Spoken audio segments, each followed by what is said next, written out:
I just want to point out that this movie poster I just put in the chat in the Discord, might be the single greatest movie poster I've ever seen in my life.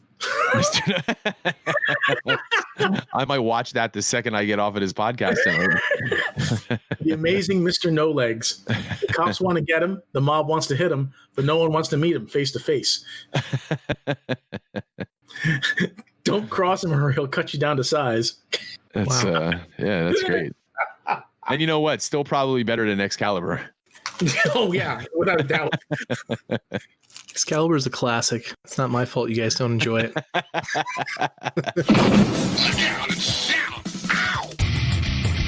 Welcome. You are now tuned into the official podcast of the Daywalker. The Daywalker. He has all the powers of the nerd, but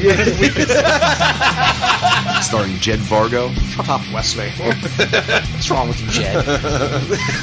People don't care who you are. It's a fucking clown. I understand. Nailed it. Well, because Transformers are fucking cool. Levy Curry. My body is a temple. It's time I started treating it that way. I actually really like that game a lot. Reports of my veganism are highly exaggerated because all she sees is superhero dick. And your host, Mike Kincaid. You know, I can be a little bit of a hothead. That's a good cop, bad cop right there. Come on, man. What are we doing? What are we doing here? I think we're badass, dude. So it's time to put on your big boy pants. Like a child. Yeah, you're like a little kid, man. Is that what you really sounded like? Yes. Fasten your seatbelts and get ready. It's time for the Blackout and Shout podcast. So what episode are we on tonight? We are on episode number 99 of the Blackout and Shout podcast. 99. Yep. I don't think that's how you say it, Levy. Well, you say 99, nueve, or nueve y nueve. Right. 9 and 9. That's 9 and 9. To say it properly would be noventa y nueve. So there you go. He just went Alex Trebek. He just went Alex Trebek a little bit there because he put like a little bit of an accent on. Yeah, noventa y nueve. Starting right off with Lewis just shaking his head. You sound like Keanu Reeves trying to do an English accent. Dracula, man. So yeah, episode 99. Thanks for coming back, everybody out there in podcast land. Jefferson. Thank you, Mike, for coming back. You missed last week. Yeah, and it was, that wasn't a gig. That was Tony's. But yeah, that was a good time, man. Yeah. It was good to get away, right? It was very good to get away, especially I haven't actually been to Tony and Michelle since they moved and stuff. Every time I went to TFcon in like Canada or like Jay's in South Carolina or whatever, it's like, oh, but you can't make it to my house. So I'm like, man, I gotta get down there. So, and we actually we were gonna do it a little sooner, but then the outbreak happened and we just wanted to wait until things got like slightly under control. But yeah, we just went down, we hung out, we didn't go anywhere. We just we hung out at the pool, had some drinks. We recorded a little bit, so Tony dropped some drum tracks on me. So I'm going to be in the process over the next couple weeks of getting some music done. So that's a good thing. Did you bring his digital drum set back down to him? I did. Yeah, I did. And we got Audacity working like a charm.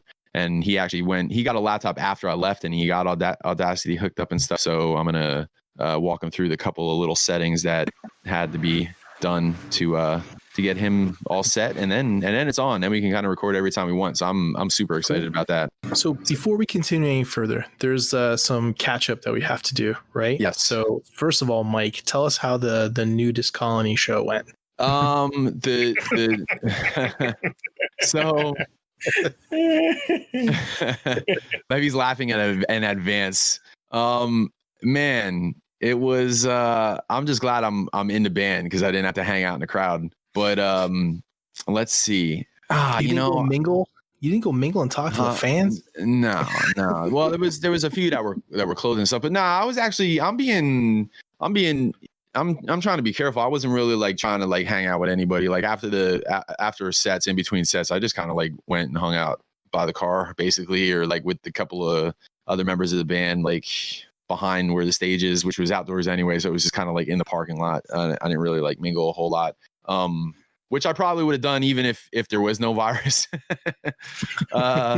And it's like, I don't want to make fun of people, man, but there was just so much fun stuff there that was not easy on the eyes, but it was like, you know, there was some people there that were naked that shouldn't have been naked. I'll tell you a funny one. And I maybe you saw this in the chat or maybe you didn't, but at the end of the night, we were so let me explain where it was at this like commons area. So there was like the stage under this little pavilion, and then there was a pool, thankfully kind of further away from us, maybe like 40, 50 feet off the front of the stage.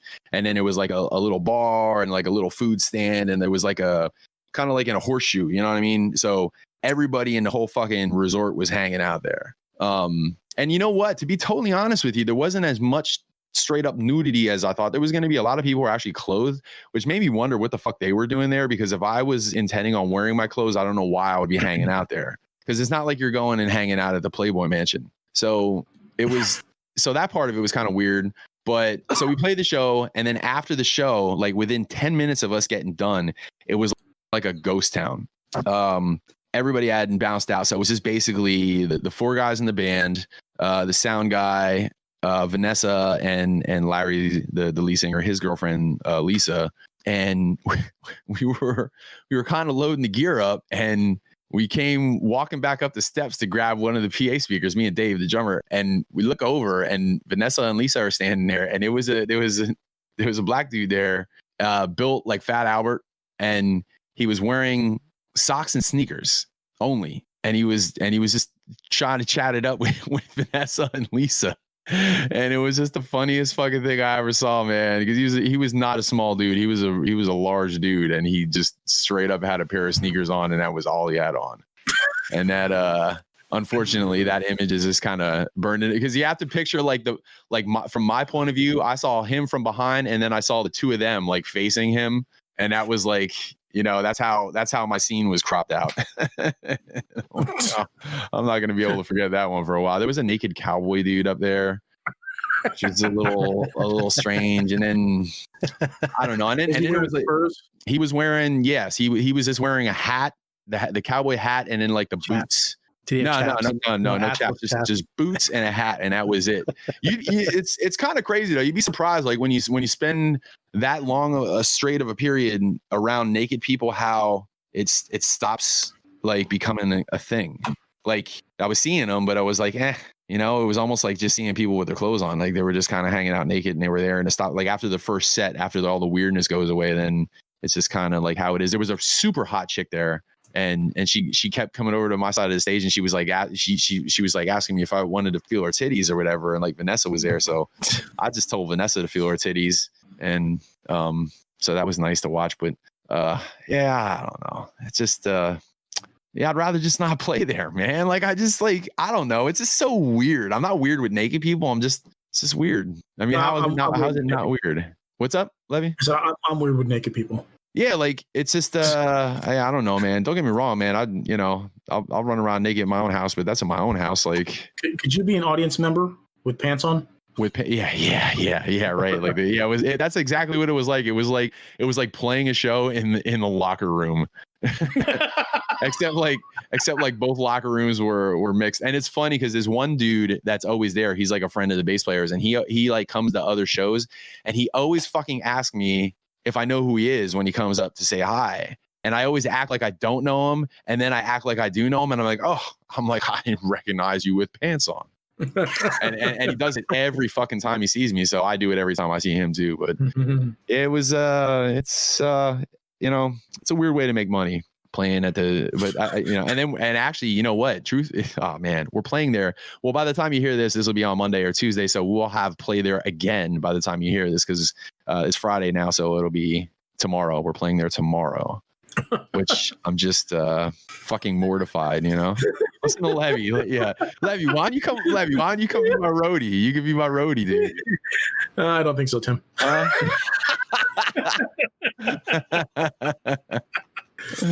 Man, holy shit, that's hilarious.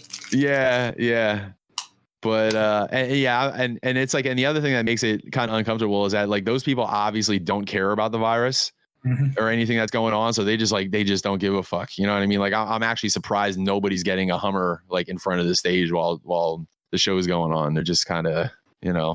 So which sock did you decide to wear? Which sock? Yeah, no.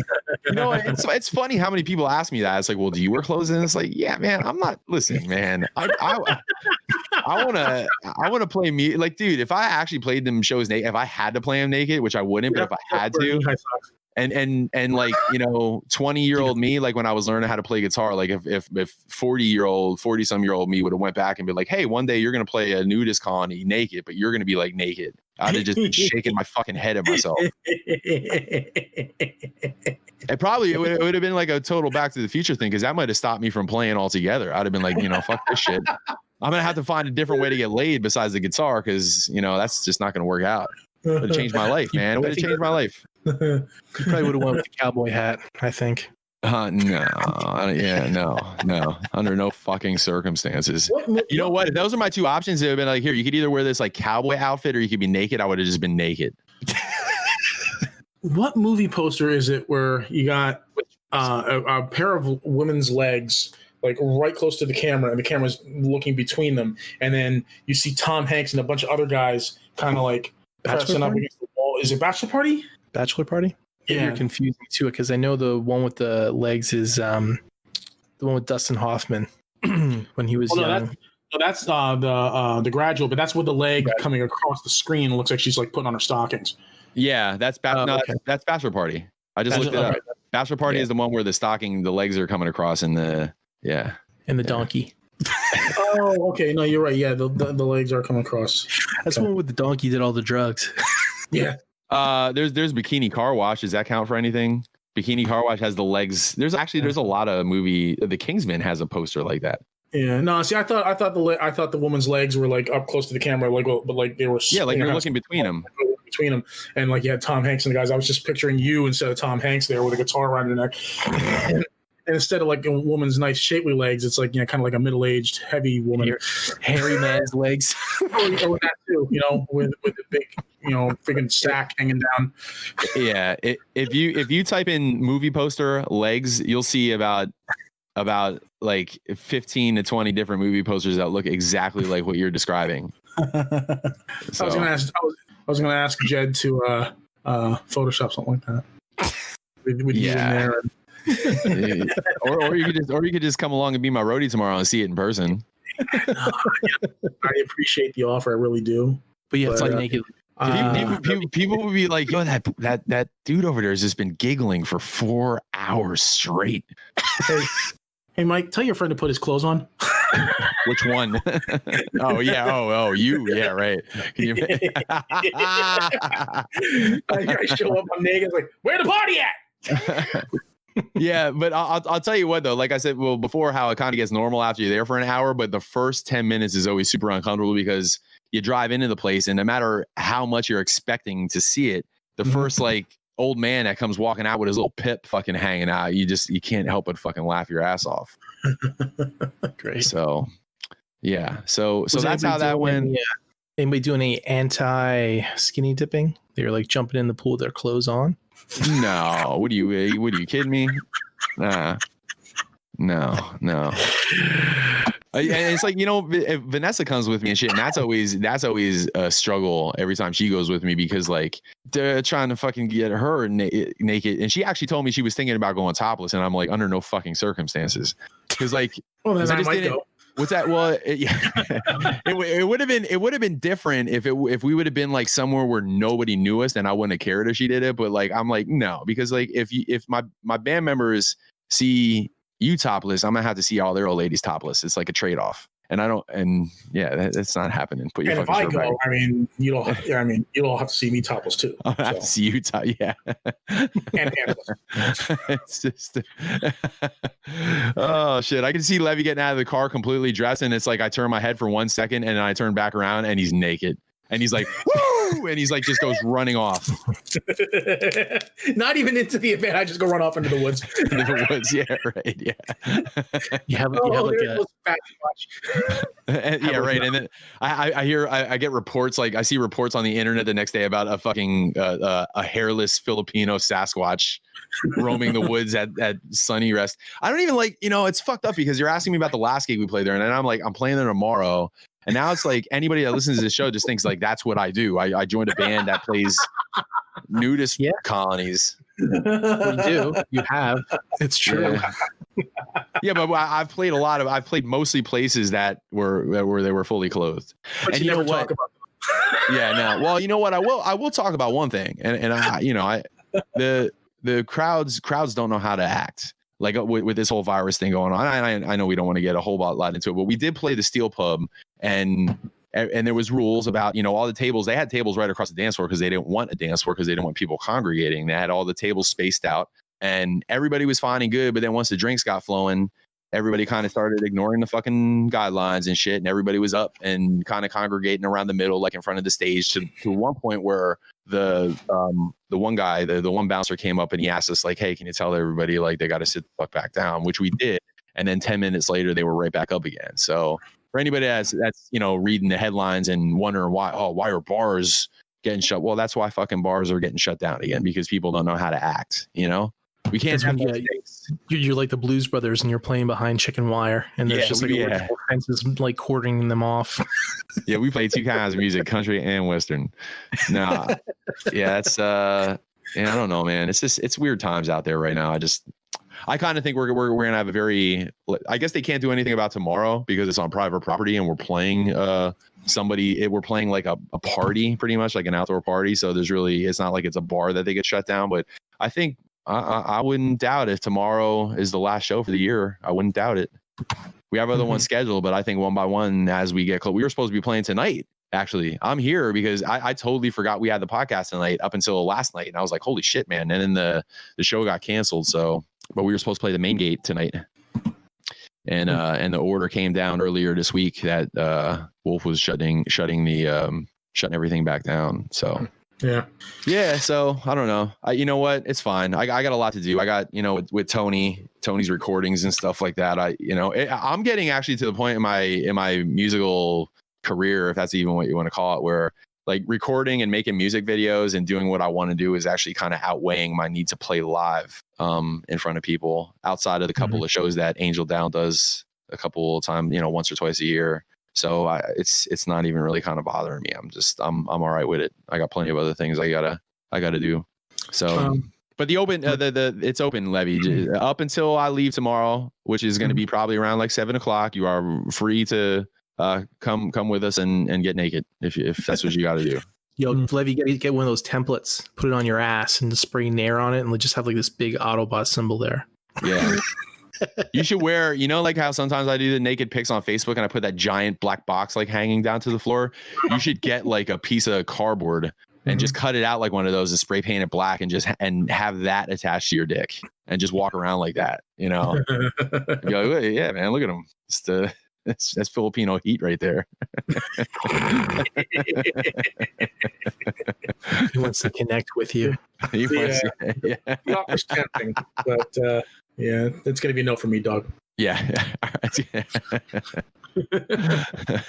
just want to point out that this movie poster I just put in the chat in the Discord, might be the single greatest movie poster I've ever seen in my life. I might watch that the second I get off of this podcast. The amazing Mr. No Legs. The cops want to get him. The mob wants to hit him, but no one wants to meet him face to face.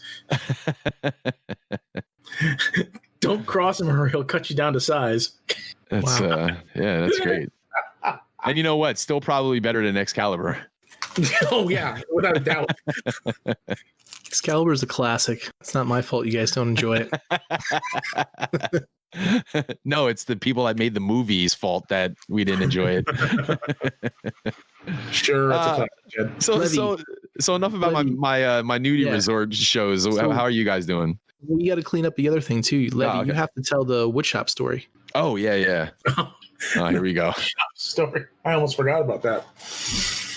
Okay, so I can't remember what made me think of this, but back in high school, right, or middle school, I had a woodshop class, and we had a semester-long project that we had to do, right? And so I got this idea because at the time I was into scale model building, like model cars and stuff. And I was building a model of the '89 Batmobile, right?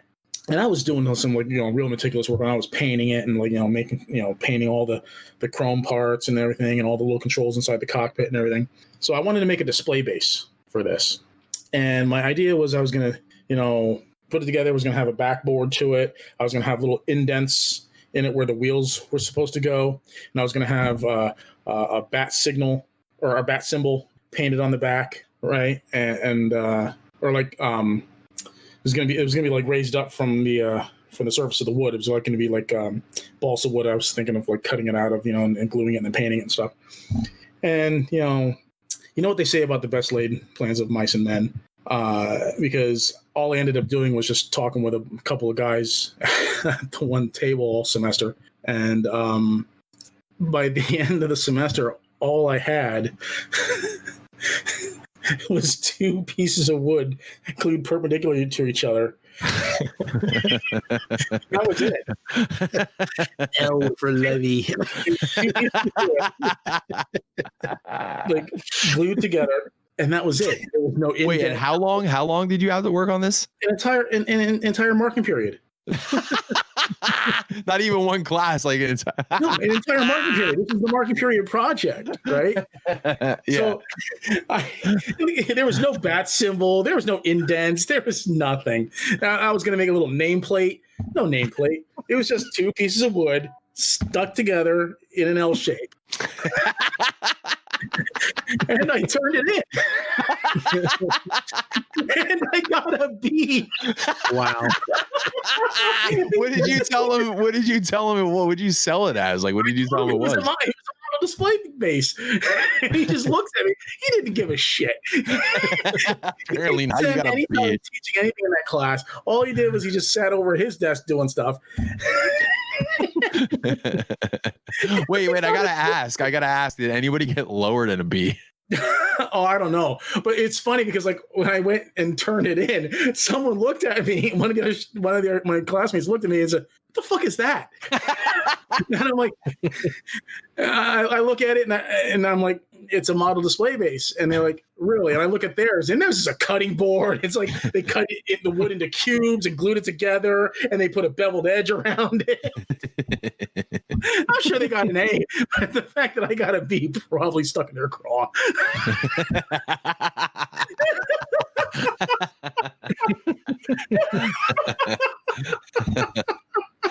Bob B. Levy.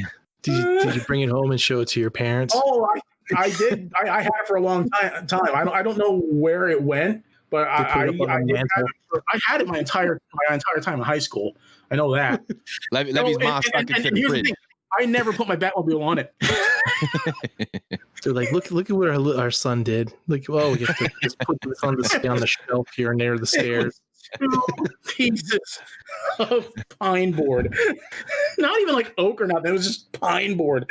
I can't imagine for one second that your dad looked at it and was like, "Hey, that's nice." Like he had to be shaking his head, right? Like half of a picture frame. Yeah, because your pops. You said he dabbles in woodworking and stuff, doesn't he? He makes some cool shit, right? Yeah, he's actually he's real good at it. So he had to look at that and just be shaking his head. I think he was mildly insulted. Yeah. Levy's dad called the teacher and tried to petition for Levy to get a D on that shit. You need to lower this kid's grade. This is bullshit. He looked at that and realized I was never going to be a carpenter.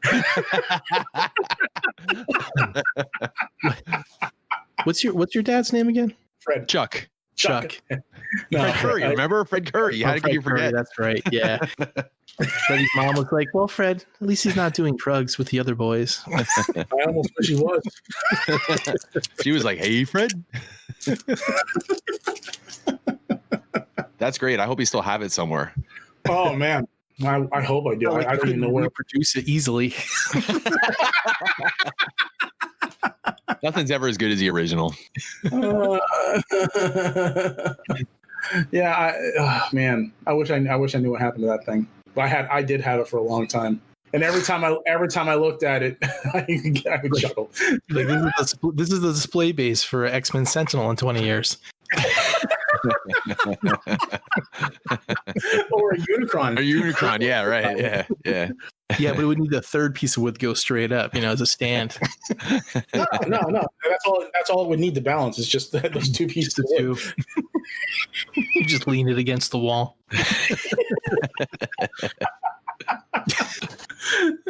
It was funny too because because I don't know what sparked the memory, but I was sitting downstairs on the couch watching TV, and April was playing World of Warcraft on the computer behind me, and all of a sudden I just thought of it, and I just recounted the whole story in my head, and I just started laughing, and I couldn't stop laughing, and April just like stops her game and looks over at me and says, "What the fuck is wrong with you?" So I recounted the story to her, and like I'm in hysterics the whole time. And she's just looking at me. When I finish the story, she just like shakes her head and goes back to playing World of Warcraft. I was talking to Gary, and he was telling me that our old bass player Tim wants to pick up the bass again and start playing again. I said, "There we go, man! 25-year tour, 25-year reunion tour." Right? Is it the same? Is it the same Tim that played with? Wasn't that Andrea's brother's name? Tim? Isn't he the one that played with me and Jerry at that time when at that gig at the 18 in Life gig? Or am I thinking of a different guy? No, this is different Tim. Oh, okay. No, different Tim. I'll never hear that song again. That's burned in your memory. Yeah. But hey, speaking about memories, I was just joking. Gary's like, "Yeah, let's do it." I'm like, "Nah, it's all right." So because I was like, we have to get Pat. And I'm like, I'd rather have like a drum machine with a name tag on that says Pat than get Pat, You know what? I'm gonna tell you something. I'll drop this in the Dropbox and I'll let you listen to it. But to test out Audacity, I put in I played the drums, and I played. You ever hear Empire by Queensryche? Mm-hmm. Now listen, I'm not gonna sit here and lie to you and tell you that I nailed the shit out of it, but I played it better than Pat would have played it. Well, yeah, geez, I hope so. Yeah, but I'm not a drummer, so right. So yeah, I'll put that time. Yeah. I'll put that. I'll put that in the Dropbox and let you crush that then, and ask. And so you could ask me if I fucking put my pinkies on the drumsticks. So this was like a recall, like a funny thing. So I was telling Lori about the whole conversation, and she says to me, she goes, "Yeah, he wouldn't be able to do that. Wouldn't he be busy running for mayor of Allentown?" I was like, "Pat, yeah, I totally forgot about that." Did he tell you that? Wait, what? Pat told you he was going to run for mayor? No, he ran for mayor last year. Remember? Oh, he did? Yeah. Did he actually do it? No, I don't remember. Yeah, he was on the ballot. Yeah. Wow. Yeah, I had a conversation with you about it and everything, and we laughed about it. Man, we probably did. I mean, it sounded vaguely familiar, but I didn't remember it happening last year. That's hilarious. It was either mayor or council or something like that. He ran for. It was. You know what? That rings a bell. I think it was council. Yeah. And I'm going to tell you something. If you see Pat, if you ever saw Pat and how creepy he looked, you wouldn't even have to hear the other candidate. You would just vote for him based on the way Pat looks. Because he looks like a seedy motherfucker, man. It's like, nah, I don't think so. Who's the other guy? And it's like Kim Jong-il. And it's like, yeah, I'll just vote for that guy there. Put Kim Jong-il on Allentown's council. Yeah, the motherfucker's trying to set off nuclear bombs, but at least he can fucking drum in time, not hitting on everybody's women and shit. So let me ask you this, Jed. What if you had a drummer that could play? Would you think about doing it? Oh man, I was thinking about it. Like, I haven't played in so long. I don't even know if I could play a whole set, let alone, or like a whole song, let alone a whole set without my fingers starting to hurt. Because I get those calluses and stuff, and I don't have those anymore. Yeah, but you would get them back quick. Like, you would get them back pretty quick. Maybe. I don't know. Depends. That'd be just. It'd be kind of weird, like getting together to practice again, because I don't even have I still have my case and my rig set and stuff, but I don't have a cabinet or nothing. But tell, dude, we should do a show, because we always kind of promise a band in mind, like when we play, that they play with us and shit, but we should all play together, all three of us, without Pat. Feel like you can be on the drummer. Yeah, I'll drum for you guys. Give me a set list, and then Pat, because Pat showed up the one year to our show. Like, we'll put you guys on, and then he'll be like, "What the fuck? They never call me." And then he'll show up, and I'll be drumming. Oh, that would be fucking great. And nobody will even know. They'll be like, wow, man, them guys really got their shit together. It's like they got a guitar player drumming. Oh, It's dude. been 25 years and I still don't think he can keep time. Nah, man. Nah. Does he still play? I think he does. In order to still play Lev, you would have had to have played at one point. I'm just killing him now at this point, but yeah, he was that bad. He's the amazing Mr. No Beat.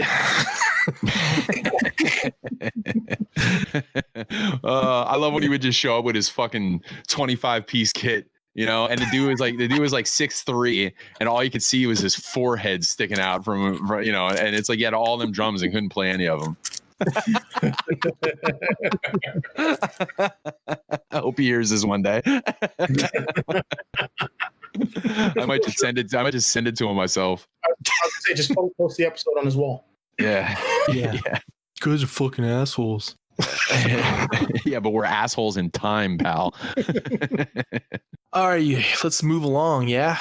Yes. So you guys want to head to let's head to the halls and shadows, shall we? Yes, let's do that. Who wants to go first? Why don't you go first, Jed? You never go first. Well, I got a whole bunch of stuff. I got all my G.I. Joe stuff. I got Scarlet and Duke and Roadblock and Destro, Snake Eyes. So I got the whole crew. I got that Aloy mini statue thingy. That I'm Did you get the regular Snake Eyes? No, I got the was that SDC? SDCC? Is that what that The was? toy fair, I thought. Toy Fair. Yeah, I got that. So I had that from before. So no, I didn't get the regular one because it's basically the same thing, right? With just had all the extra weapons. What's the other one? What's different about the one that you got? That has like the whole nice box and the weapon set and stuff. I thought you got that a while ago. Didn't you get that a while ago? I did. Yep. Oh, okay. That's what I said. I didn't get the regular okay. retail All right, version I was lost. because I already had the figure, so there was no reason to buy that. So yeah, I got the Aloy mini statue, and then I got Land Bull, which is cool. I got that yesterday from Chosen Prime. Kang Toys, Land Bull. Yeah, yes. and so did you figure the head out? Was there? It's just loose. Just loose. The screw wasn't loose or anything. The screw was tight. It's just loose on there. If I turn it like 45 degrees to the right, like his head's turned to the right, it'll stay real good. But if I turn it like his head looking to the left, it's like super loose. Is that ball joint? Yeah. Yeah. Are you gonna try to fix it yourself, or are you gonna try to get a replacement? Maybe. I really bought those for either their alt mode or for their combined mode. So right. I don't really give two shits that much about it. So he looks really nice. It is. with everyone that comes out, man, the more and more I'm like, man, it's gonna be hard to hold out. He was like really packed nice. Like the box, like the foam and everything was like he was in there in robot mode, and he was like his legs were bent in, like he was kneeling. Yeah. And so it's smaller, and then they had like the two foam inserts on top of them. They had one foam insert like in between like his two legs where like so like they wouldn't touch, and they had a bag over the back of the bull's head and stuff, so it wouldn't like scratch up against anything else. So it was packed really nice. The paint on it is great. I didn't find any type of scratches or stress marks or nothing like that on it at all. The only thing that besides the head moving around, I had thought that the horns were going to be like die cast, but I guess they're like smoky plastic instead. So when Josh mentioned that they had decided to do that, I don't know why I thought they were going to be die cast. I guess I must have assumed that or something. Well, when we saw the prototypes, they were like it. Even like their gray prototypes, the horns looked weird. Like it looked like they could possibly be die cast. And by the way, not for nothing, I'm with you on the tampos. I'm completely with you on the tampos. Yeah, I really like it. I mean, like I'm looking at the what the hell's the name of the first one? Razor Claw? Ferocious. Rampage. Ferocious, right? Well, yeah. Rampage, whatever. Like all the markings and stuff like that look really good on that, but then there's like even more like on Land Bull, and they have. Remember how like we were making an ass out of Toy World that time when they had their name all over that on their Jazz? Yeah. Well, yeah, that was a little shit. This is like different. Huge though. They have like Kang toys on it. They have Land Bull on it, like in Tempo. You know, like on certain parts of it. Oh, I thought you told me that you don't like it. Okay, maybe I'm not. With you. I do. Oh, you do like it? No, I do like it. I don't hate it, but I don't know. I like when Fans Hobby does it. I think Fans Hobby does like little symbols and shit. I don't know that I can't remember if they did, but when there's like words all over the place, it's like I don't know, man. They're small enough that if you can't see it really, you have to look real close to see it. Yeah. It's not like it's like right on top of the windshield.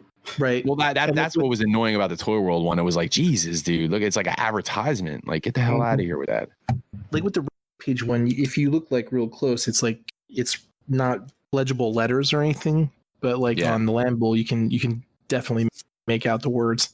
I like that. I mean, I'm into the whole like it's a mech, someone's piloting this with like a Master Force type of thing, I guess. Like a Zoid. And it's not really like a Zoid, and it's not like it's not specifically supposed to be a Predagon. So, but no, I liked it a lot. The horns came separate, so you have to put those on so they don't get all messed up. It's really heavy. It's the joints are like all really well done, tight, ratcheted and stuff. It's good. I like it a lot. At least, and this one, the face looks really good compared to the last release. Yeah. I really can't wait to see what their Razor Claw is going to look like. I can't wait for their dive bomb. That dive bomb looks insane. Yeah. That dive bomb does look insane, man. It does. Yep. It looks crazy. Yeah. I think that's going to be the next one too. Yep. Yeah. So, I'm actually interested in it. I want to see this Primal, man. I want to see what they do with like a G1 Predacon looking ape. Like that's intriguing to me. Yeah, if it keeps sticks with the same color scheme and the same decor and the stylization, it'll probably look like some of those renders we saw a couple of years ago when they were doing like who was doing that? Was it MMC? No. Who did the drawings? Yeah, no, they were renders, I think. Levy, who did the movie? Man, I blocked those Transformers movies out of my brain. What was the name of the character with the gun for the face and he was a car? Lockdown. Lockdown. Who did that Lockdown? That was really nice. That was DX9, I think, or Unique Toys. Unique Toys. I would think that probably this Primal would probably kind of look like a Unique Toys maybe type of version or something. That's what I think the colors. I don't know that the color scheme. I'm trying to think about it, and it's like they might find a way to keep him mostly black, like he actually was.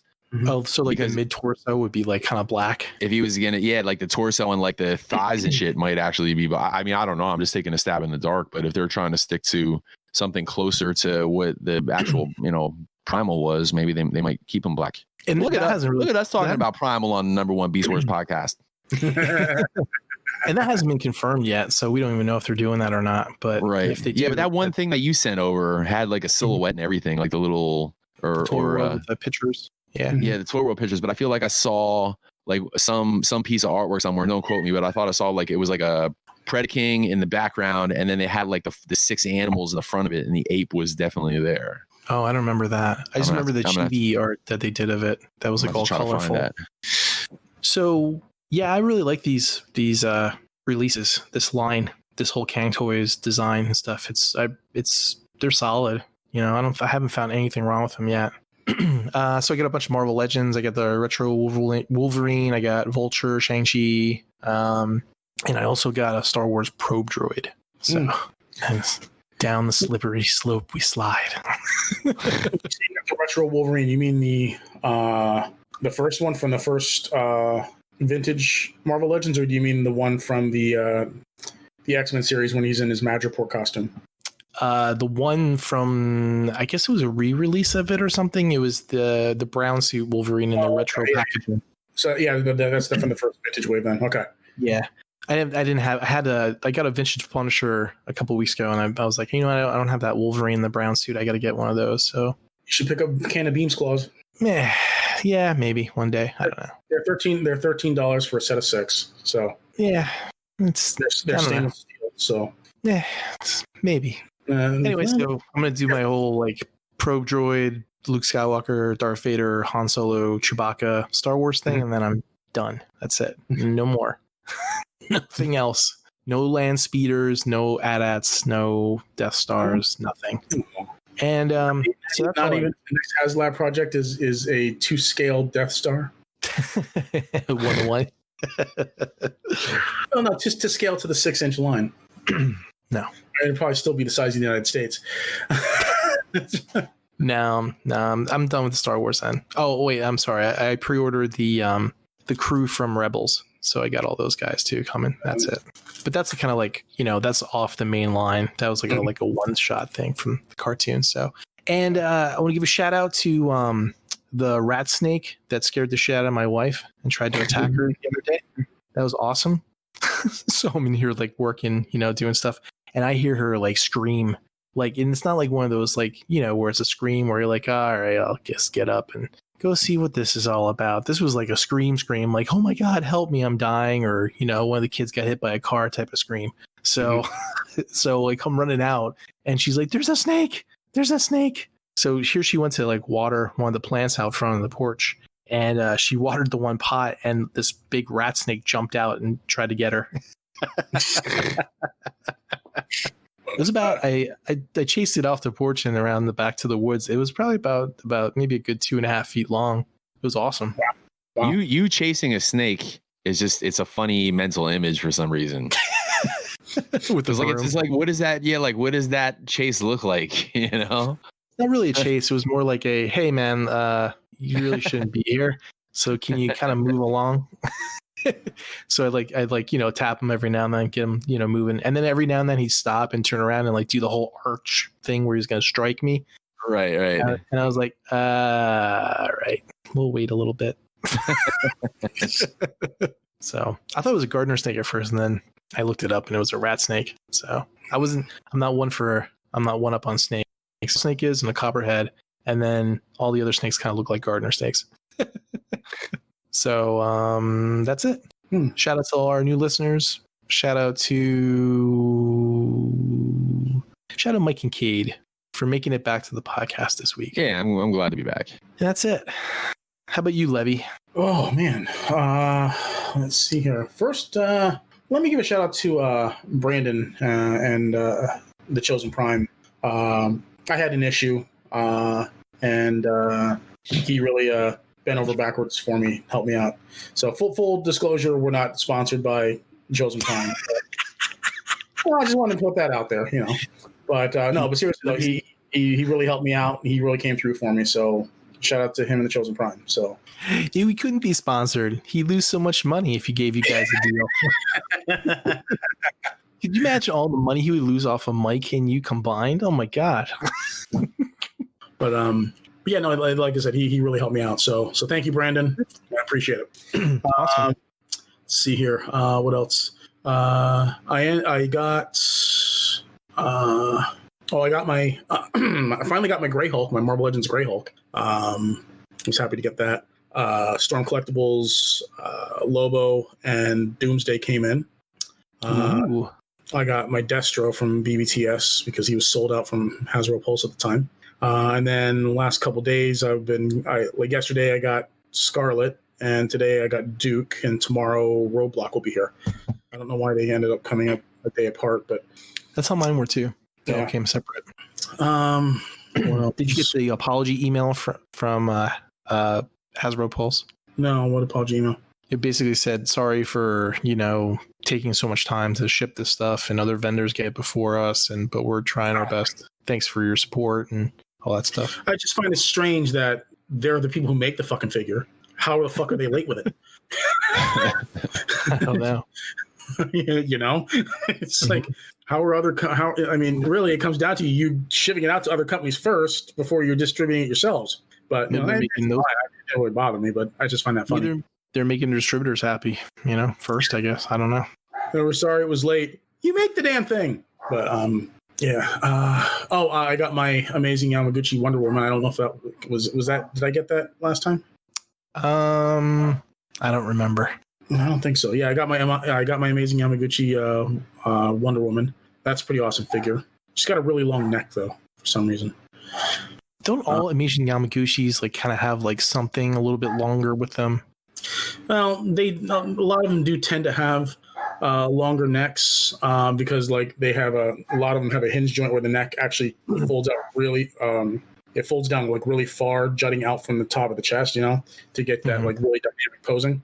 But this Wonder Woman, I don't know, for some reason it just looks a little weird. It's the way the neck joint is and whatnot. So, but it's a good figure. I really enjoy it. She is a lot smaller than the other Rebel Tech figures, though. So I got Ghost of Tsushima for PlayStation. What was that this morning?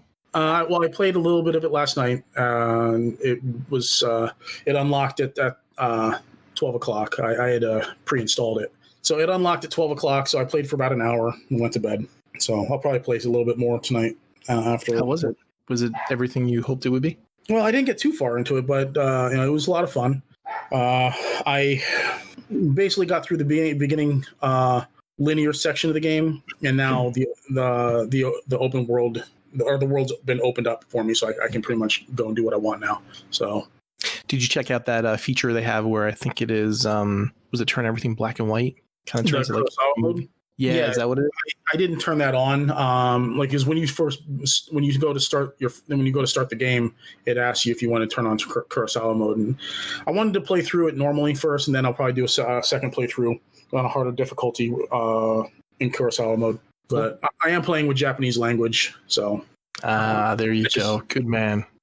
I just felt like I needed that level of authenticity. Yeah, there you go. So, let's see here, and I think that's it. So, but yeah, that Doomsday and the Lobo figure are really, really nice. Storm Collectibles makes a really good figure, I think. So cool. I did get. I think I mentioned last time how I didn't get notification of my Superman figure being delayed. Mm-hmm. Remember that? Mm-hmm. Yeah, I finally got the notification. He's been delayed to September.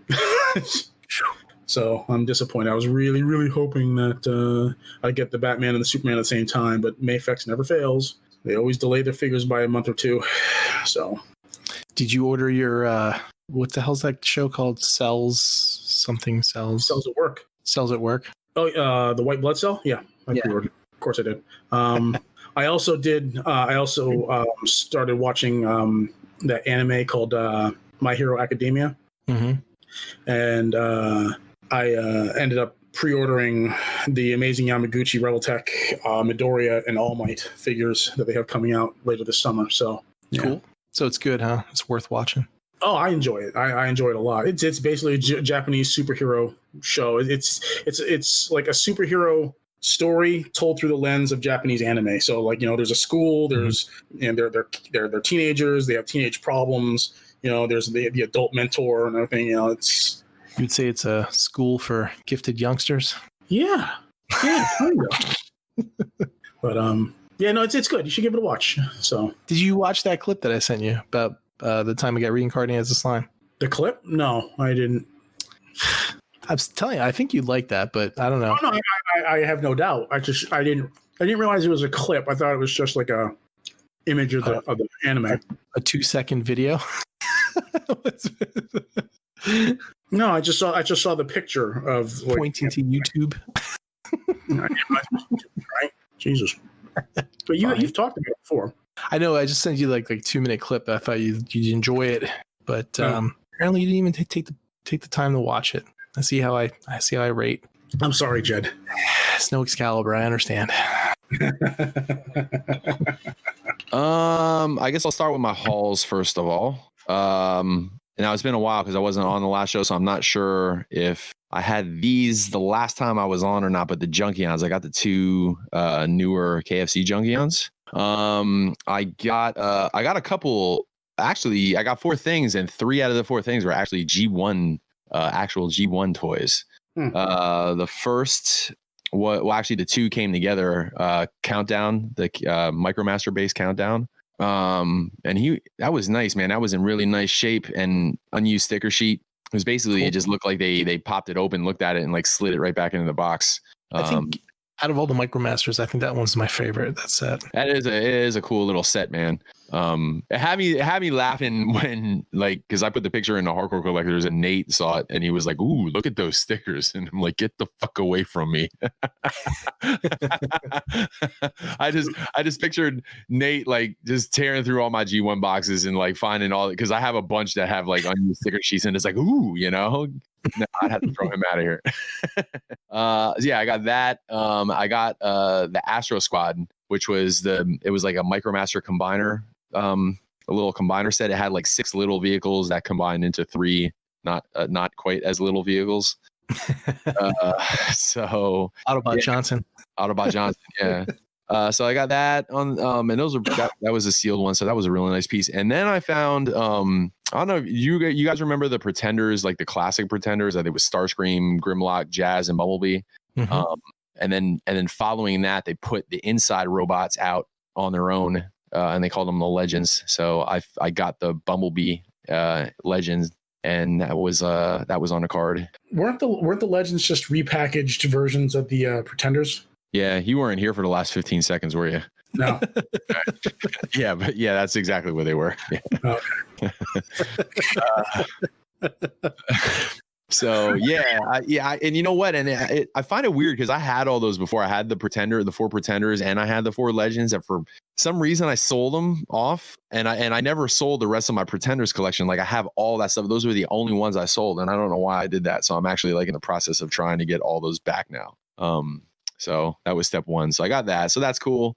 I said 3 out of 4, 3 out of 5 actually, because I did get a couple of third-party figures. The first of which was Fans Toys Wild Rider Magnum, he's called. And I'll tell you what, that is one of the best. That's one of the best Fans Toys figures I ever had. One of the best. And it's not like what makes it that way? Well, for one, he was QC issue free, which I mean that's only they should be QC issue free, but he didn't have a single thing wrong with him. He's built nice. As all Fans Toys products are, it was real, hefty and built nice and everything. And paint is beautiful. The sculpt is beautiful. The transformation is one of the most enjoyable transformations I've went through in a long time. And being that it's a Fans Toys figure, that's actually saying something, because Fans Toys, while not on a level with Batcube, is still kind of sometimes suspect to, frustrating engineering and stuff like that. But this one, man, it was actually I never did this before, but like I transformed them back and forth twice because it was just really, it was a very fun figure. It was so easy a caveman could do it. So easy a caveman could do it. And I did it twice. Yeah, it was very cool. So I'm really happy with where they're going, man, because the Aeriobot team is fire, and this Stunticon team is really nice too. So plus all the other stuff that they're putting out. So I'm pretty psyched about all that stuff. And the last thing that I got was the Unicron. I got that Studio 01 cell, the Unicron. And have you guys heard? I don't know. I was the only other.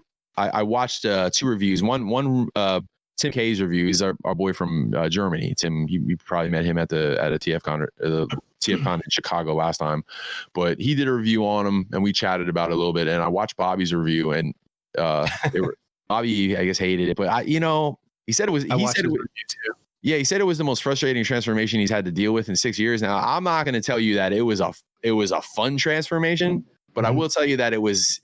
The engineering, to me, the engineering of that thing is genius, because they took a robot, and when I tell you that there is zero kibble on that thing, there is zero kibble on that thing. Like when you turn around to look at it from the back, it looks just as clean on the back as it does on the front. And it turns into a sphere, and it's just like it's mind blowing at how they built that thing. The materials feel good.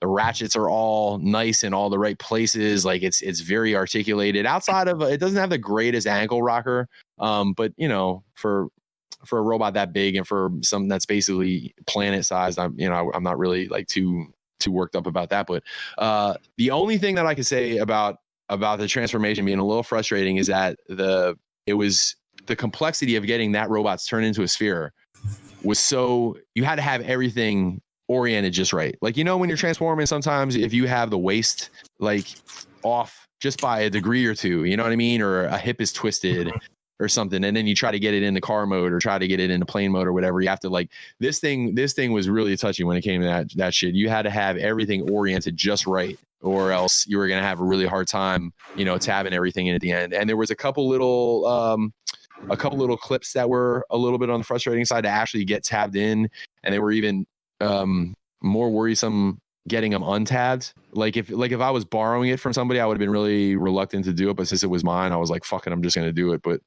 you know, and the ring was a little tough. The ring was easy to get in, but the ring was really tough to get out from planet mode on the way back out to robot mode. So did you have the problems like where you would like try to get one side of it and the other side would pop out and you have to redo it? Like there was a cleaning up process at the end, but I was definitely not as frustrated with it as Bobby was. Now again, you have to note that Bobby had, I think, Robert D's. So yeah, you know, it's a different story when you're fucking around with some, like, you know, even when I go into, like, if I go to Levy's house or go somewhere where there's like like, you know, even at Nate's house and shit like that, you know, Nate will be like, here, you know, you can mess around with that. And it's like, I really don't want to because it's yours. You know what I mean? Like, I'll hold it and fuck around with it just a little bit, but like, I kind of don't want to transform it because it's yours. And if I break this, it's, you know, this ain't some mainline shit. It's a, you know, 100 and something or 200, you know.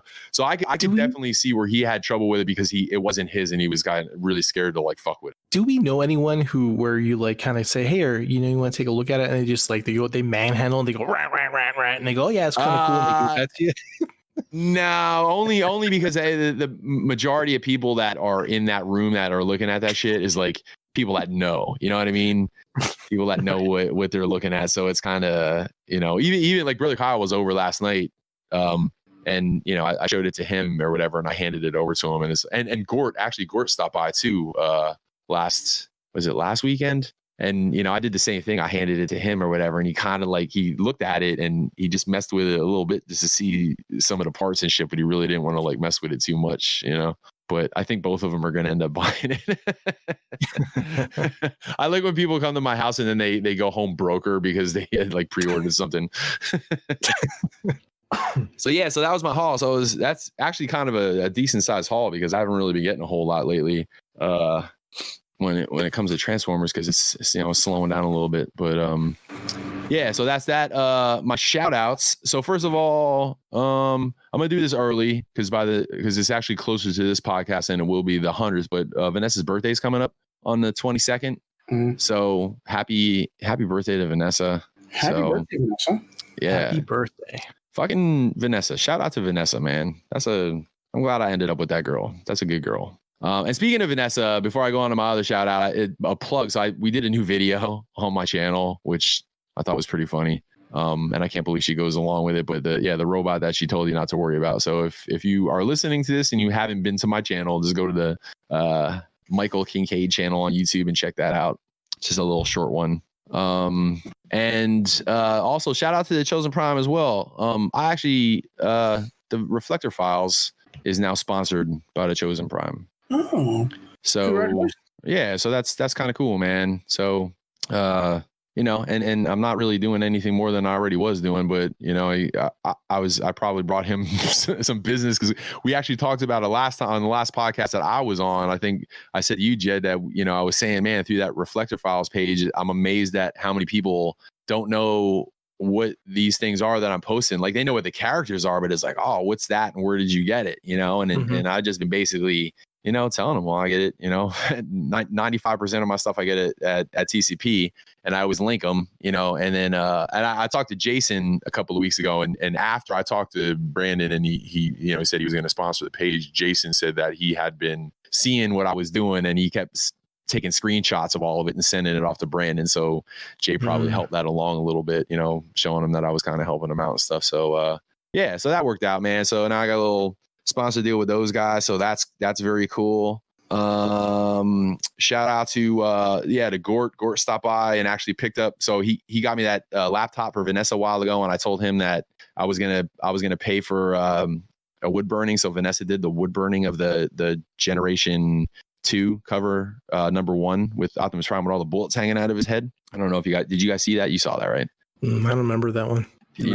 The cover of Generation 2, you never, back in the day.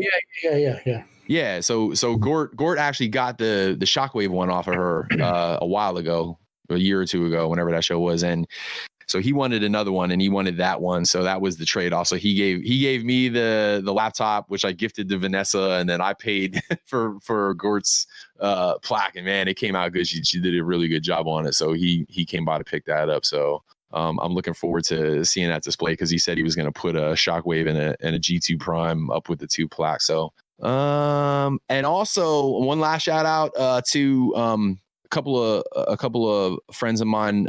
They're both teachers at the art establishment here where I teach the photography class, and they just stopped by to drop off some. I don't know how much you guys know about baking because I don't know shit, but they brought by sourdough, a starter sourdough. Did you ever hear about this? It's like this starter dough, and and it grows, and you actually have to it grows like a little fucking gremlin and shit, and you could have it. People pass it down through generations. It's crazy. It sounds crazy to me, but apparently you can have this forever, and it just continues to grow. And you pick pieces of it off, and you bake with it. And I put a post up. I put a post up as a goof earlier this week about how we wanted to make pickle flavored bread and call it dildo. And so they saw that and they thought it was hilarious. And they were like, "Well, if you're gonna do it, we're gonna drop this off for you." So they came by and dropped this off. So me and DJ, Vanessa's son DJ, he wants to go to culinary school. So I thought it was a little project me and him could work on. So we're gonna come up. We're thinking about doing pretzels, dildo pretzels. Interesting. So we'll have to. He called me the other day. And he's like, "Oh, he told me to call you." And I said, "Yeah, man." I'm like, "We got to get on this dildo." Yeah, I was sorry to find a different way to word it, but we got to come up with a good catch line. It was stuff it between your cheeks or whatever. I don't know. We'll come up with something good. I'm on marketing, so I'm going to take care of the logo and branding and everything like that. And he's going to take care of the baking, and we're going to do these pretzels, which is ridiculous. And also one last shout out. I know I've been going on for a while, but shout out to brother Kyle, man. He stopped by yesterday, and I know you guys haven't seen him in person in who the hell knows how long. But man, he's doing a kick-ass job with his weight loss. It's fucking incredible, dude. He doesn't even look like the same dude anymore. And he's going to school for photography.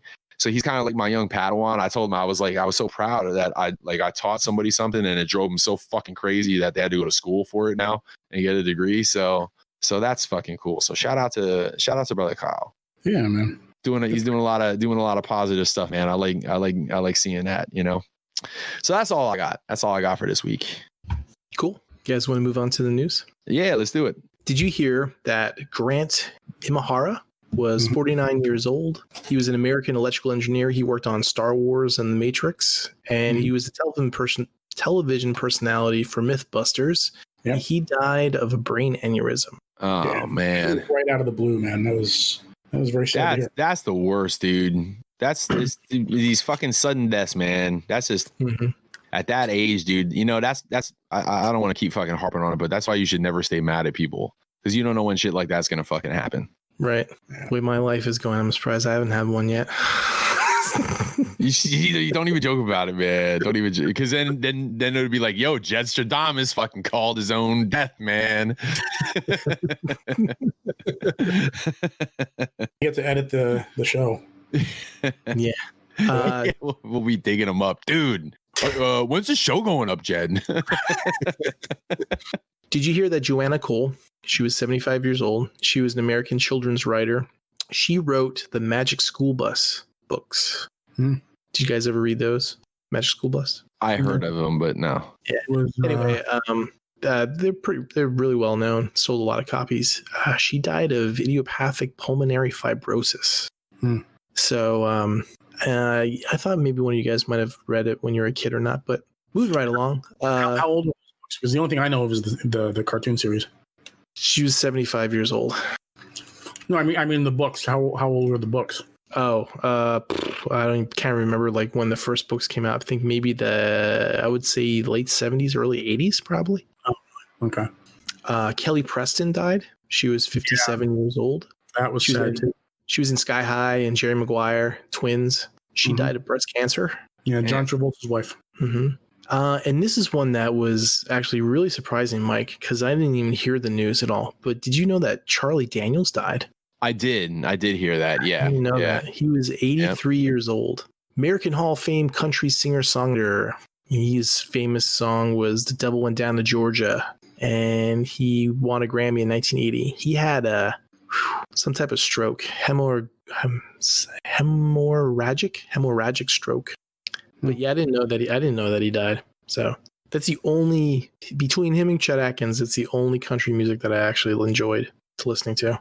Yeah, you know, I don't know if I could tell you another Charlie Daniels song, to be completely honest with you. Maybe if I heard one, I would know it. But I don't know. That was like one of those songs that I always used to say to Gary, I'm like, we should redo this, like, you know, with guitars instead of like violins and stuff, you know. They'd be kind of really cool. We play that actually in the band I'm in now. We play that, and Larry fucking tears that shit up, man. He's a good guitar player, man. But yeah, he plays all that violin shit on his guitar, and he's always right on the money too. Yeah, I didn't even know about that. That kind of shocked me. But yeah, I knew that he was like up there, but I didn't even hear that news. I didn't see it anywhere. But then again, I'm not in any country Western Facebook groups either. So on to the trailers. What do you guys think of Project Power with Jamie Foxx? Is the concept of that, like with the power pills and shit, isn't that something similar to? Now I haven't watched The Boys yet, but I want to. But isn't that like something similar to? Didn't they have some sort of? It reminds me of Pac-Man. You know, eat a power pellet, and in the comics they had something like that where they could give themselves powers. But that hasn't been introduced in the show, at least not yet. Okay, yeah, that's what I was talking about. It the concept kind of reminds me of the movie Limitless. Yo, that was a cool movie, man. Limitless. Yeah. Hell yeah, it was. And nobody really knows about, well, you do, but I don't really hear a lot of people talking about that one. But no, it looks cool.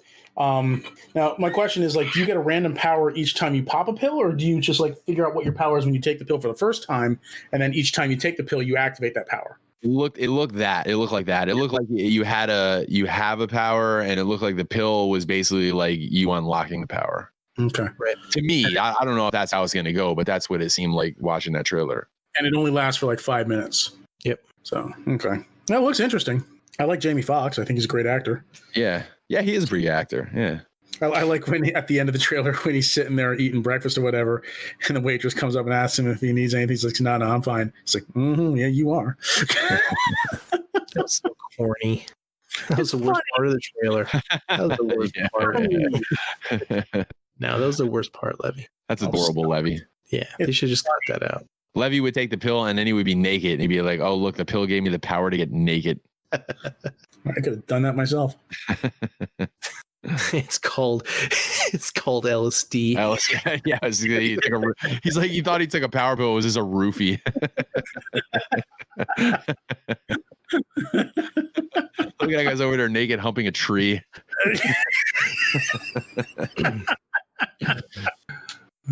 Star Trek Lower Decks. Levy, what'd you think of this? You know what? I think that shit looks really amusing. And, you know, I was thinking like I didn't think I'd like a Star Trek comedy series, but this looks actually really amusing. So I think I might check it out on Jedflix when it comes out. Mike, do you have any opinion about Star Trek Lower Decks, or not really. I'm not going to waste the listeners' time. I'm not really a Star Trek guy, and so that's what I figured. Tesla, what do you guys think of that? Well, you didn't tell us what you thought of Star Trek. Some parts of it were funny. I thought it was like kind of forced on like a bunch of other stuff. I think they're trying to do like a Rick and Morty type of thing, but I did get a vibe from it. Yeah. There were some parts that were funny, like when she was saying, "Oh, this is the new shield shuttle with the shields up and shields down, and shields up, and shields down." You know, some bits were pretty good, but I thought when they had said about this series, I thought it was going to be live action, but I actually think it would be better off as a cartoon. So I think I don't know. I'll check it out. Tesla, Mike. Yeah. So I'm actually pretty stoked to see this movie. Well, because I'm intrigued by the whole Tesla Thomas Edison thing, because growing up, everybody our age, it was like, well, Thomas Edison invented fucking everything, but if you really dive into the story behind Edison and Tesla, there was just a shit ton more going on there, and like I didn't hear of Tesla until I heard the band and was like, well, where the fuck did they get their name? Right. Nah, but for real though, I don't know if that's what it really was, but like I didn't hear about Tesla until like later on in life and stuff, and I don't understand why.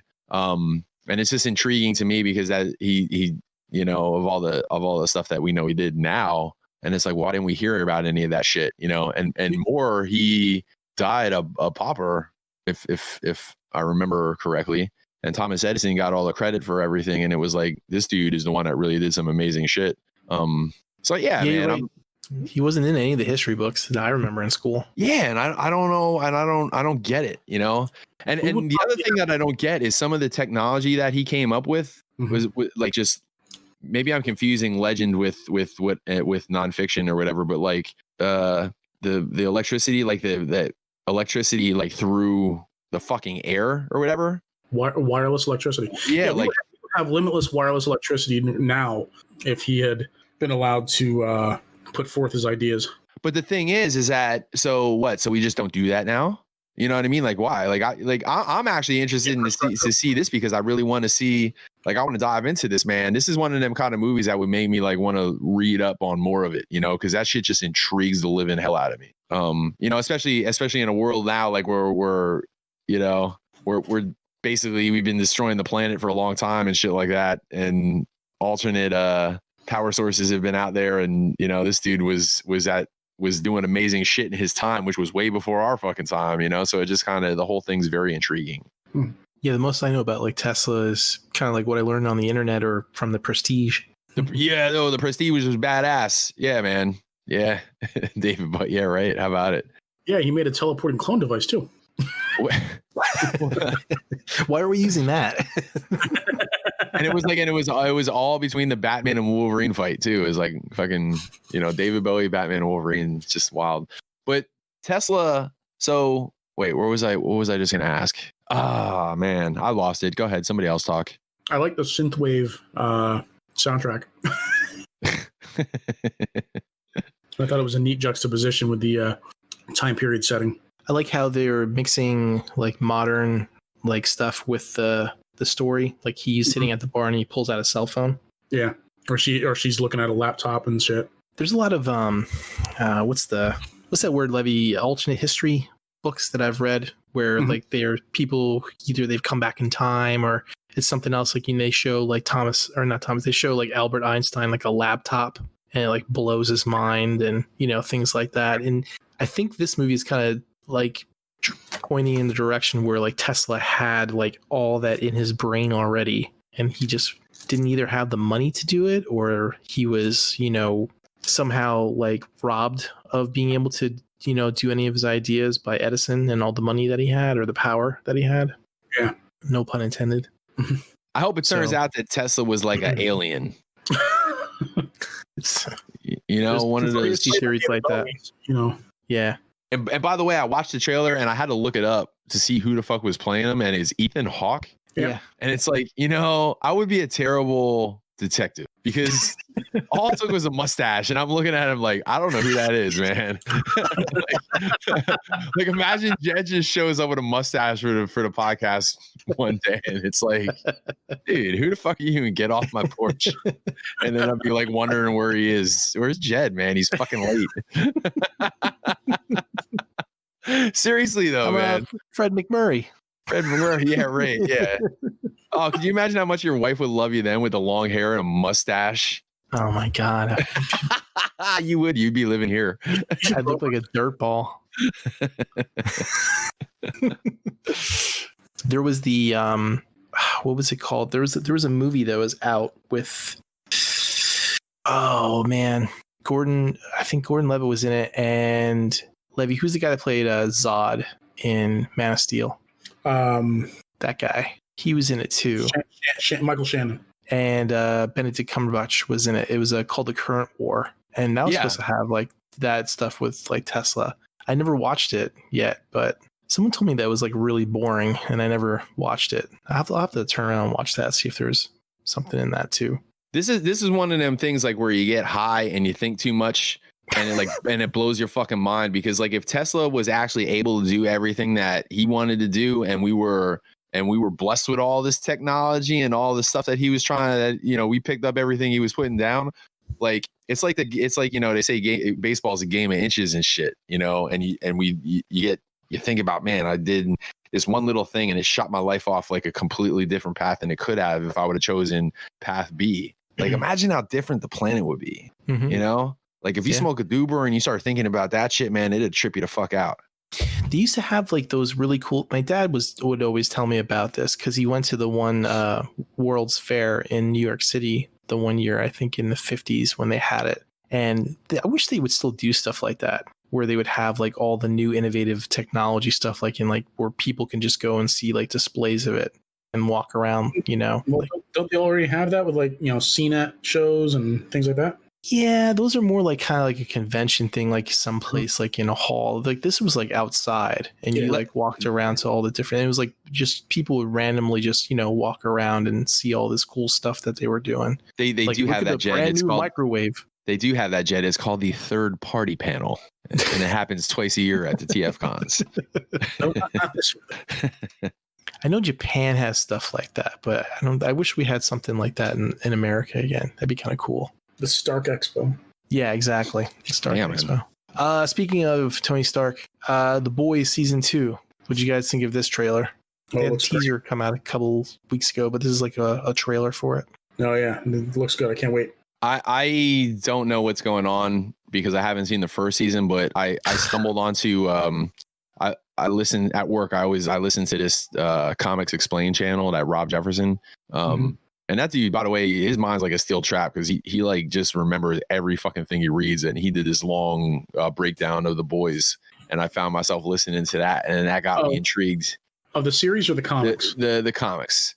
I know you just said that, you know, the series is a little different and stuff like that, but just like the basic idea, you know, is probably somewhat the same. But I was listening to it and I'm like, man, I got to watch this shit because that shit just sounds interesting. It sounds pretty awesome. The books are way different than the TV series. Yeah, there's more like different than the Walking Dead was compared to its comic book. Yeah, more. I mean, they kind of have the same theme, you know, but it's a lot of different characters, different stories, you know, different the endings, the ends. Yeah, it's if it doesn't follow like the same type of path. Like Levy was saying earlier, there was a part in the comic books where they the butcher he like whipped out like a bunch of syringes and they injected themselves and then basically gave them like super strength, and that never happened in like, you know, this one. When they said that there was other ones, somebody else came up with some formula that was close to it but not quite, and they would give you powers, or they might not give you powers but it'd make your head explode, but it wouldn't necessarily make your head explode right away. And it was some crazy shit, man. I was listening to it like, man, this is some wild shit. Like, I gotta check out the series, and everybody that's watched it has said that it was pretty awesome, so I should probably get in on that. It's a good different view and take of like superhero genre. Yeah, more realistic, honestly, from what I've heard. Yeah, I would describe it as being a bit more realistic because I have a feeling that that's how superheroes would be today if they existed in this world, because they would be corporate sponsored and you know, have brand managers and, you know, be raised in labs and things like that. And yeah, someone said, I don't know if it was in the comics or if it was someone who was talking about the comics, but they were like saying that like The Boys is basically like when you watch the cartoon and they save the day and they all get together and they have a laugh and then they stand there and they take the pose and then the picture snaps and then the episode's over. This is like everything that happens after that. Behind the scenes, when they go have the orgies and they do like 40 lines of coke and, you know, murder people and stuff. That's basically the show.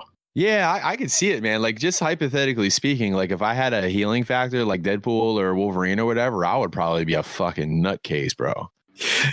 There's a situation like in the books where they have to like go and stop a jet from like crashing into like, you know, a building or whatever. And it's like so realistic. It's so funny because it's probably what would happen. Like they're like flying and they're like, okay, we're going to do this. And they're like, what? I can't hear you. You're like all the way up there. What are you saying? And they hit the plane because physics, you know, and they don't stop it and they bounce off of it. And, you know, they rip the door open. People fly out because of the pressurization and stuff. And it's funny, but it's like Levy said, probably that's what exactly would happen. Yeah. There's in the books, there's a really funny part because they basically parody the X-Men, and it's like this guy who is just like he's basically has a cult of mutants, and so it's if you ever want to read the books, there's the one site that you can read them online and stuff, but they're really, really good, and the show's really good too.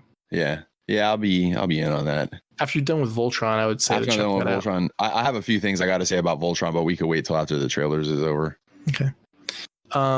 Yeah, and the Transformers War for Cybertron last trailer came out before the show comes out at the end of the month. This trailer actually made me want to watch it a little bit more. It was, I think, you know what? I'm with you, man. Well done. Yeah, I agree. Because I was kind of dreading hitting that play button, because not that I thought the other one sucked, but I was just, it didn't feel as good as I wanted it to feel when I watched those other ones. But yeah, man, when I watched this one, I'm like, you know what, man, it got some potential, man. I think it's gonna be all right. I'm just afraid that this is going to be another Rooster Teeth, Combiner Wars, but they were throwing a lot more money than the last one, so it's just going to look nicer, and it's just going to be the same kind of failure. But we'll see. I'll be cautiously optimistic, as we usually say when approaching a Transformers event. Levy, what'd you think? It looks good. I'll be tuning in. So I'm not happy with the animation. There's a lot of problems with it from my point of view, but it's okay. I mean, they're very slavish to the toy designs. Yeah. Before we go into the news, can I say a quick couple words about Voltron? Yeah, sure. Yeah, man. So, Levy, are you ever going to watch it? I'd like to at some point. Okay. Don't believe him. Well, man, this is one of my favorite cartoon series of all time. And the more I watch it, the more I can't believe I didn't just jump on it from the beginning. But I'm actually very close to the end. I'm at episode 3 or 4 of the 8th season. Yeah. And man, it's just so awesome. I don't want to give too many spoilers away, but all the love letters being written to the old school Voltron fans, especially in the last couple seasons, was just so awesome. You can talk about it. I mean, the show's how old? I mean, yeah. It's my fault if I get spoiled. So the part where they had the cadets. Oh, shout out to Kincaid, by the way. Where they had the cadets and their ships, and when they were getting in the ships, they went into the whole dinotherms connected infracells are up, megatherm. That shit just made the hair on my arm stand up, man. It was so cool. But the other thing that made me crack up was I think it was the first episode of the 8th season where they did a cartoon based on Voltron, and they were watching, and Pidge was watching it on TV, and it was G1 Voltron, and he was like, do I really sound like that? But Hunk was the best when he was telling Lance about it. He's like, they got you perfect. Karan was all serious and stuff, and the princess was kind of different or whatever, but Keith was friendly. I mean, he was happy all the time. They got it all wrong. It just had me dying, just going back to, my memories of the original Voltron. But yeah. Oh, what a fucking cool series, man. Was that the episode when she was running around trying to find that video game? A copy of it? That was, yeah, when Allura was going on the date with Lance. Yeah. And look at Lance. Shout out to Lance. And it was funny in the first right in the first season when me and Vanessa had been watching it together or whatever, I was like, Lance that's my guy. That's my spirit animal on Voltron. Just reminds me of me. He just hit on everybody and wasn't getting to anybody. And then you got the princess at the end. So that was cool. But it was funny, when she came in, she was saying something about having a date. I can't remember how it went or whatever. And the other girl, the blonde girl, the other Altan, she's like, you have a date with Pointy Chin. And Pidge is like, Lance, you have a date with Lance? It just cracked me up, man. Yeah, man. Yeah, just a great series, dude. The whole thing. I'm glad to see that they finally settled. I like how I like the role that Shiro kind of fell into. After, because it was when they got back to, because I kind of saw that coming a little bit. I was like, at some point we're gonna see the original Voltron Force. We're gonna see Allura in the blue line and Lance in the red line and Keith in the black line and stuff. But it's but Shiro is a likable character, so it's man, I hope they figure out something to do with him, and they kind of got him in a good role now and stuff too. So yeah, man. I'm trying to think where you are in the series. What's his role now? So they just transformed the Atlas into the giant robot. That might have been at the end of the 7th season and stuff. So now he's kind of the captain, of the Atlas, which is pretty dope. I'll tell you where I thought they were going when they had the new cadets. Shout out to Kincaid. I thought they were aiming towards the vehicle Voltron at first. When they were getting their ships, I thought that's actually where they were going. And the Atlas, I knew the Atlas was going to transform right before, like right when it was starting to, when they were going up in the atmosphere, when it flew past the camera, like I grabbed Vanessa by the arm and I'm like, it is a head. I saw it as a head. It's going to transform. It's going to transform. And it did. I was like all fired up, man. It's great. I was watching it. That was one of my favorite episodes when they were fighting together against whatever mech Robeast thing that was. And that thing was crazy, man. That animation, like when everything turned black and white and it was like all like Japanese animes, that was that. I remember talking about this on the podcast. It was so good.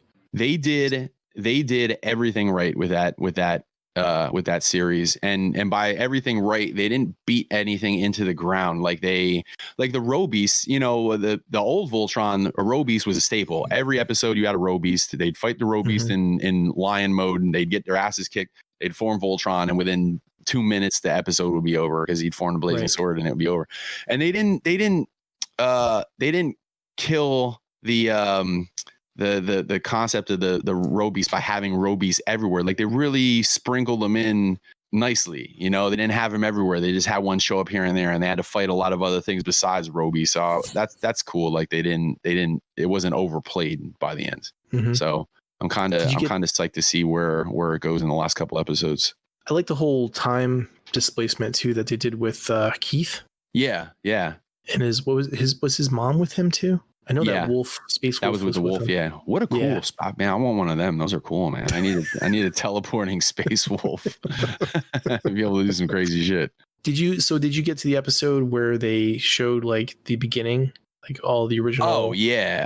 That was very cool too. Like when they had Alfor and Zarkon and all that, and how I got through that. That was very cool. That was and because they never really, I don't know that they ever really covered that in G1 Voltron. I don't think so. Like where they really came from, you know. So like where Hagar came from. And stuff. That was good. It was great. I like that prequel type of story they had. It was that was really good, really well written.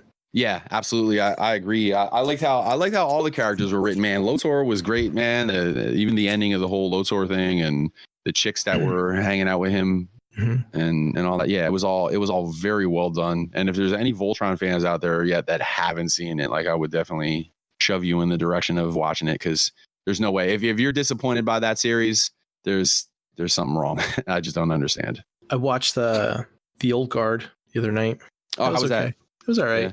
It was like I told Josh, it was like a 2-hour TV pilot versus like kind of like a movie. There was some good parts, but it was like other parts like dragged on and some of the other stuff makes sense, you know. And it's kind of like one of those things where they end it, you're like waiting for Netflix to announce like the first season is going to be made soon or something, you know. It's like one of those things, like a setup, so for more. But it was all right. It wasn't the greatest, but it was okay. But I watched Ghosts of War last night. That was good. I like that. That was different. I don't really want to talk about it because if you're going to watch it, I don't want to spoil anything, but that was good. It was different, and I liked it. I mean, like there was parts of it that like, you know, were like really cliche type of like horror things, but the whole thing was good in my opinion. And that's up on Jetflix if you want to get it. Yeah, that's the one about the soldiers World War II. Yep. In the haunted house. Yep. Yeah. Okay. That's I think that's only on DirecTV actually. So Mike, I don't think you have any DirecTV chicks, right? No. I'm still working on all that. So that's on Jetflix Plus if you want to rent it. I need a Jetflix Plus chick. Let's see. All right, let's move on to the news. So talking about Transformers War for Cybertron, there was a leaked poster of the third, I guess you want to call it season, or the third wave of toys and stuff that can be coming out, and the theme, and it's called War for Cybertron Kingdom, and that is going to be basically like what the rumors were that Jed Stradamus predicted is going to be based around Beast Wars. So Beast Wars are coming back into the mainstream. I'm calling fake news. That'll last a season. Let me find. There was a picture that someone did that. Here, I'm going to upload this to the chat. It's a little small, but if you open it up, basically they took the poster and they found all the different characters that were in the poster that were hard to see, and they found all the different characters that were in it. So the rumor is that once the Netflix show gets to it, is that there's going to be some type of time travel involved, where the G1 characters travel back or forward in time and they interact with the Beast Wars crew. I like when they wrote the thing in the front there with Prime and says, "Don't know who this guy is." Yeah. Rat Trap's great aunt RC. Yeah, there was an episode where he referenced RC as his great aunt or great great aunt. Oh Jesus! The nemesis Pew Pew. Anyway, so yeah, so there's going to be some Beast Wars. I mean, I was actually surprised that Fan Friday today they didn't actually talk about anything at all regarding any Beast Wars toys. It was mostly, you know, like repaints or reissues and stuff of different characters. But interesting. So how do you feel about that, Mike? How do you feel about that, Levy? I don't know. Let me ask you this question before you even answer. Let me ask you. Okay. Would you have rather had G2 instead of Beast Wars? No. Yeah, well, you know, I mean, I would have maybe liked to seen some of the G2 characters, possibly, the ones that weren't just, you know, Miami Vice paint jobs of original G1 characters. Like I'm talking like actual characters that were introduced in G2 would have been all right. Like, yeah, I mean, I don't know, like, you know, they were gonna have to. I mean, all joking aside, they were gonna have to include Beast Wars at some point. What if it was a G2 Beast Wars with like a neon blue gorilla? That's a dumpster fire waiting to happen. You know, I was laughing with brother Kyle showed up yesterday. He's like, I said, you know, I was like just kind of like going through the news feed and shit, man, and I came past the Stasis Lock page, and it was a picture of Optimus Primal, and it's like G1 is dead. You know, I can't remember what it said. And I was like, I was just about to type something in, and I'm like, what am I doing? Like, we're the number one Beast Wars podcast. We don't have to stoop to this level. Yeah, right? Like, well, no, it's like, you know, G1's been dying for 35 years now. Did you did Brother Kyle tell you his theory about how more people will be posting trash talking about trash talking than the actual people trash talking? I think I know what you're talking about, and yeah, for sure. For example, the Beast Wars fans will be talking or making more memes about G1ers trash talking Beast Wars than actual G1ers making memes and talking trash about Beast Wars. Oh, yeah. Do you think the example of like Princess Diana was it her wedding or somebody's wedding, the royal wedding?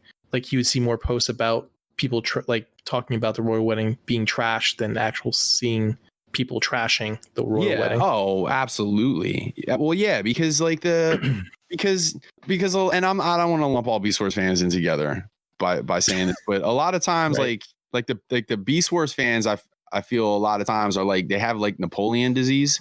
What's that?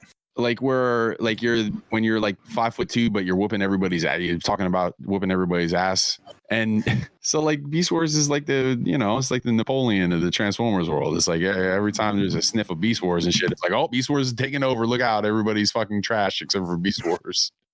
Well, they are an oppressed collectors group, so whenever they have their moment in the sun, it's, you know, they soak it up as much as they can. They are an oppressed collective. You know what I like? You know what I really like? I like when people can come together on something. Like I like when like Bayformer shit was around and Beast Wars and G1 fans alike were like, man, fuck Bayverse.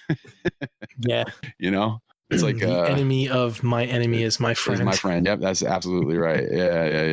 Yeah. I mean, listen, it's, you know, it was going to have to happen at some point. So, and again, for all joking aside, I hope it's good because I want Transformers to be good. So if you know, why would I want it to suck when ultimately that would just be hurting the legacy of the franchise? Like, I don't want it to be trash. I want it to be good. I like the possibility of like the story being able to, you know, for the characters to interact with each other.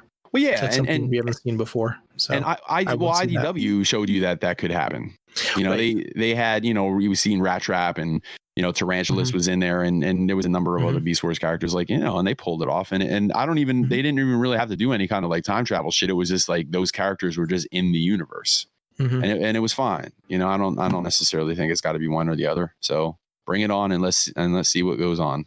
And Beast Wars is G1, so Beast Wars is G1. So the idea, the premise that me and brother Kyle came up with was on this podcast, we, like, me, you, and the three of us should do like our top 5, each do our top 5 characters from Beast Wars, but then we would go Starscream, Ravage, and then just name all the G1 Transformers that were on the arc at the end of the first season.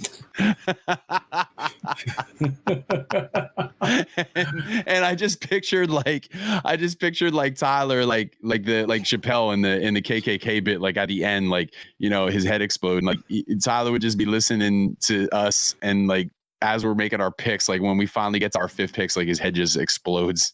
For my number 1 character, I'll name the proto-human that was in the valley that Megatron was trying to destroy. wow. Levy's number 2 character will be the Golden Disc. My number 4 character is that tree that appeared in episode number 2. And what's your number 5 character, Mike? Oh, it's Optimus Prime. Well, he wasn't in that. Oh, well, yeah. Yeah, he was. There's his foot there on the arc. My third character is Teletran 1. It's just such a fucking funny idea.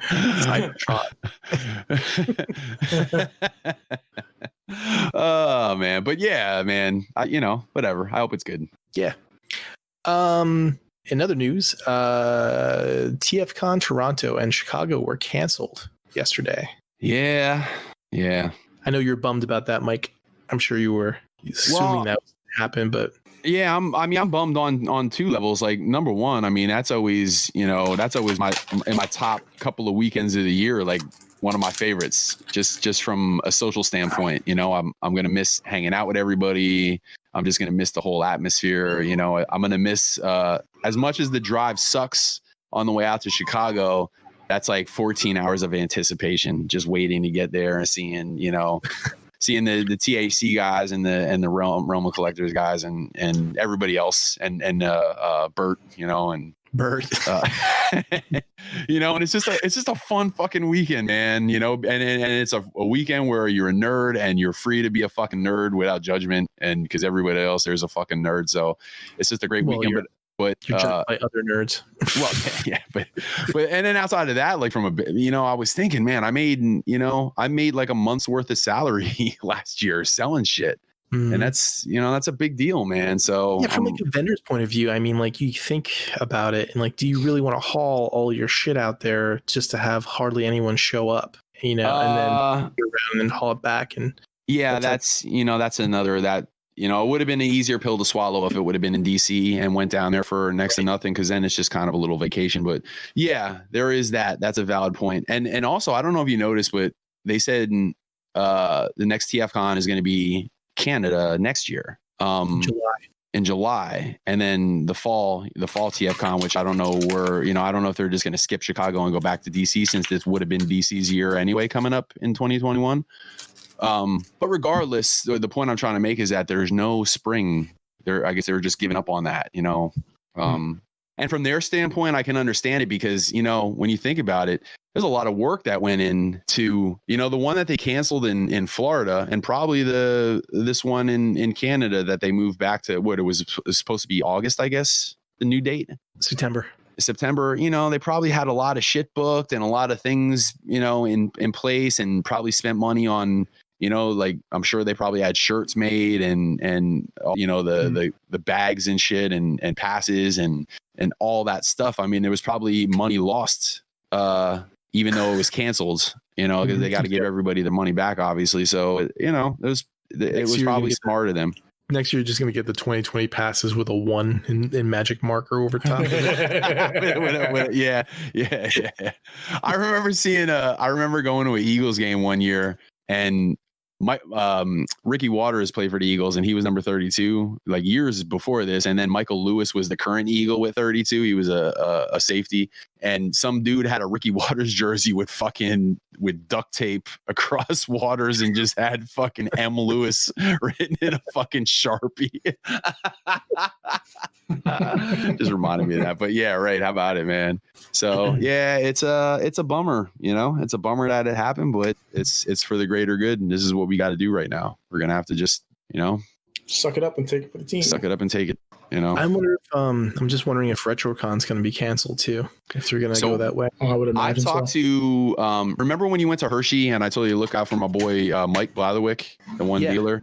I talked to him, and I know Mike is, he definitely takes the virus seriously, and I know he wears his mask, and he's definitely like he's a rational human being and shit. And I hit him up, and I was talking to him about RetroCon. I'm like, what do you think the chances are? And he actually thinks RetroCon's going to happen, and he actually said he did a couple cons so far. I can't remember which two that he told me that he did, but he said he did 2 cons this season so far. And he said the promoters were really upfront, like you wear a mask when you go in, and that's just how it is. And they had, the tables were spaced out enough to begin with and stuff. So the social distancing wasn't really an issue. And he said he's even a little bit probably on the paranoid side when it comes to this virus, but he said he still felt really safe about being there and stuff. So, and he thinks that since it's not actually in Philly, like it's in Oaks, so it's in not a very crowded area, that he kind of thinks that they're going to be able to do it. So, not that his word's gospel or anything, but if he's done a couple already. So yeah, we'll see. Yeah. I'm hoping for something, man. I miss the cons, man. There's been a bunch of flea markets that they've been having outside, where there's been retro toy fairs, but they've only been for 4 hours, one day, something. Yeah. And probably because it's outside tables and stuff that they're getting away from it. So yeah. Do you want to, she's asking me if I was going to go sell at the one, and I was like, I'm like, it's an hour drive, and it's $10 a table is really good, but it's only 4 hours. And I don't know. I'm just kind of paranoid a little bit about stuff still. So it's kind of hard to, think about stuff like that when, the majority of those people that are going to be walking around are not going to be wearing masks. Well, that was one thing that he definitely he touched on, was if we see Tony, the guy that runs it, if we see him, being proactive about telling everybody listen, dealers are wearing masks, anybody that goes in there is wearing masks, that's just how it's going to be, then I'll feel a lot better about it. Yeah, I agree. But if it's just whatever goes, then yeah, it can be a little bit. I don't foresee Tony. I don't foresee Tony doing it that way. I think if he's going to have it at all, I think he's going to be I feel like he's going to be pretty strict about it, and rightfully so. And I would hope that nobody gives him any shit. Number one, he's a nice guy, but I don't think anybody should give anybody any shit over that. That's the thing I'm getting kind of sick of fucking seeing too, is, people are, trying to go into stores or supermarkets or whatever, and they don't want to wear these masks, and then they're going to give the fucking employees a hard time. And it's listen, man, the employees ain't making these fucking rules up. Number one, you should just follow them because it's the right thing to do. But two, you shouldn't be, people are fucking fighting employees and no, fuck that, man. It just annoys the shit out of me. Yeah. How you feel about it, Levy? Are you, would you hope that it still went on, and would you have kind of felt leery being there, or TFcon? You talking about TFcon? Yeah. Asking him about TFcon or RetroCon? He never goes to RetroCon, so I'm going to say TFcon. Yeah, no, I would have been apprehensive. I've had this disease already. I know what it can do. Mm-hmm. If I were to get it again, I don't know what would happen to me. And I'm also hearing conflicting stories about, immunity and how, effective immunity is after you recovered. So yeah, I probably would have been very apprehensive about going, and I had actually thought about, not going. Yeah. To be honest. I mean, so. Well, I heard some conflicting stories, but I heard enough stories about how you could definitely get it a second time. Yeah. And one of those came from Ginny, Levy. She told me, you know, because I had chatted with her a little bit, like when you were in the hospital and stuff, or actually it was right after you got out, because I was kind of, you know, keeping her posted a little bit, because she was concerned as well. And she even told, before I even had a chance to even ask her about it, she told me, she's like, just tell Levy, you know, just to be careful, because just because he had it one time, you know, doesn't mean that he can't eventually get it again and stuff. So yeah, it's when you hear conflicting reports, the way I look at it, I would much rather err on the side of caution. Absolutely. Because if you err on the other side, that's just no good for anybody. You're just gambling. Yeah. At that point. And it's always better to take the safe bet in situations like this. Right. Conventions come and go. Yeah. So there'll be more time later for conventions. There'll be more time down the road for other leisure activities that we want to do. You know, right now to beat this thing, we need to take certain steps. Everyone needs to wear their mask. Everyone needs to social distance, you know, and if we do that, you know, we can have this thing under control. But too many people are out there, you know, with the whole me attitude, you know, and it's my rights, my body, my choice, which is just really hypocritical, because I'm pretty sure a lot of those people are pro-life. Right. But you know, they're not thinking about the other people around them, and it's not until they or somebody they know catches the disease, gets really sick, or dies from it before they start taking it seriously and start realizing, you know, we're all in this together. We need to, you know, we all need to band together. You know. So, yeah, and the thing is like it's the sooner we all get on the same page, the sooner it could be over. Like the more people are fighting against it in the wrong way, the longer this is going to be drawn out, and the more events, you know, like everybody wants football and everybody wants sports and everybody wants conventions and everybody wants all this shit. Well, then let's knock this shit out. Let's get it over with. You know, let's get on the same page. And, you know, it's crazy, man. At some of these shows, I talk to people, not even just at the shows, but in general. And I always love when I run into some motherfucker that's like, well, you know, it's all bullshit and I don't know anybody that got it. And it's like, oh, that's funny, because it was like, you know, one of my best friends was fighting for his fucking life in a hospital for 2 weeks, and he had it and had a fucking double pneumonia. And that's the end of the conversation there. That always catches them. Like, well, what do you say to that? How are you going to come back to that comment and not sound like a dickhead? So that's usually the end of the conversation. Yeah, like it's like it's not real until it hits your family, you know, and then all of a sudden it's fucking real. And it's like, well, no, because there's plenty of people out there that got it that ain't in your family, but they're in somebody's family. So this shit is very real to a lot of people. Sure. But, you know, by the same token, though, there are a lot of people out there that are hurting financially. You know, they've lost their jobs. They're business owners who've had to close up shop permanently because, you know, they're not getting the help from their local, state, and federal government like they should be. Yeah, but don't worry. The Lakers and Wendy's got money. Yeah, right. But, you know, it's just like, you know, the fat cats in Washington aren't doing enough to help the little guy right now when they should be. Right. And, you know, that's another reason why people are, you know, upset. That's why a lot of those people were protesting about, you know, lockdowns and stuff like that, you know. And so, I mean, when you think about that, you can kind of understand why they're upset about it. Oh, I understand. I understand why they're upset about it, but it's in the grand scheme of things, like you said, it's like the big guys got all the cheese and the little guys are getting shit. But the funny thing is that the little guys are all fighting other little guys. Yeah. You know, we're here fucking squabbling amongst ourselves. Meanwhile, these rich motherfuckers are all laughing their way to the bank. Yeah. And, you know, the people in Washington who are in Washington and you know, state governors are pushing to reopen, you know, push kids back to school so parents can go back to work and all this other thing. You know, they want to get, you know, these people back to work so they don't have to pay them, you know, any kind of federal or state assistance. Right. You know, to enact these social programs. So, you know, when you're not getting help from the government. What's that? I said, and goddamn it, we're losing conventions. Yeah. But yeah, when you're not getting any help from the government, you know, what are you going to do? And normally I'm not the kind of person to, you know, advocate, you know,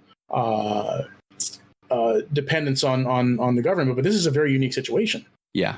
So, I mean, you know, things got to change. People got to, people have to come together and realize, we're in a very dire situation, and things are not going to change unless we're all on the same page.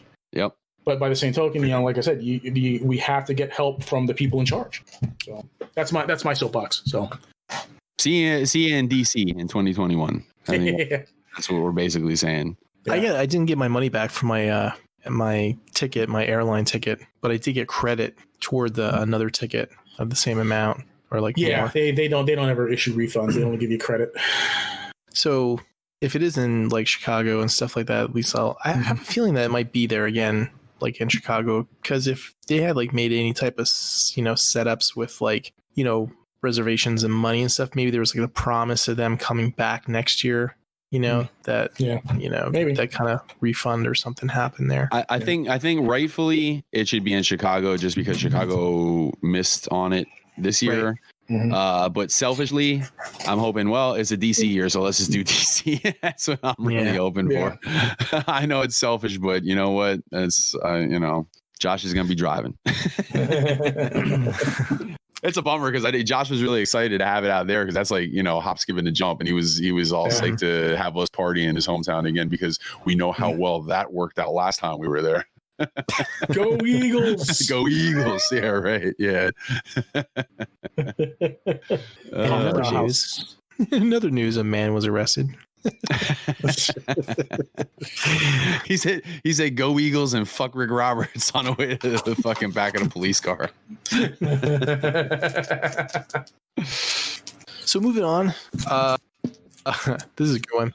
So the Lost Boys is going to have a stage musical is in the works, and it's going to focus. It's going to focus on the origins of David. Oh my God. I got worried there for a second because I thought you were going to say something about a remake. And I'll tell you what, there's certain movies that just need to never be remade because they were so fucking perfect the first time. And The Lost Boys, in my opinion, is on that list. Yeah.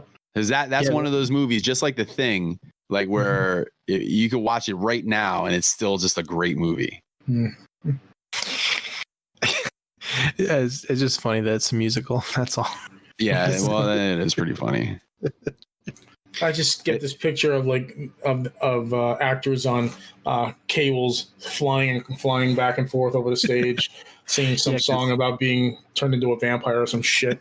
I automatically pictured what's his face? Oh my God, Kiefer Sutherland just like as the vampire, like doing the river dance. Imagine getting killed by that vampire. That would be embarrassing. He's singing all the while. Oh, does that lo mein look like worms to you? Replace our maggots. Anyway, so I just included that because I thought that was kind of funny. So, are you guys feeling old yet? The X-Men movie with Hugh Jackman turned 20 years old. Yep. Just the other day. I was feeling old. I was feeling old before that, but yeah, go ahead. 20 years old. Yeah. Yeah. Do you remember where you were 20 years ago when the X-Men movie came out? Did you go see it in the theater? I don't remember where I was 20 minutes ago. In the bathroom. Yeah, 20 years ago. So we would have been Levy. Did we go to see that? I'm trying to remember if we saw that with you guys or if that was like I don't know. Well, I remember Y2K and I remember the Phantom Menace coming out around that time. Mm-hmm. So that was 99. So I think I did go. I think I went to what was that theater? I don't even know that theater. Is the Carmike still open over there? Yeah. It's AMC theater now. Oh, I think I might have saw. I probably right around the time the Carmike might have been built and opened. I think I saw it there where Caps Comics Cavalcade was on Catasauqua Road. Yeah, man. Yeah, I remember those days. That's all I remember of 2000. That and the Y2K. Yeah, I don't remember where I saw X-Men. In other news, Ready Player 2 returned to the Oasis in Ernest Cline's sequel novel was going to be coming out this November.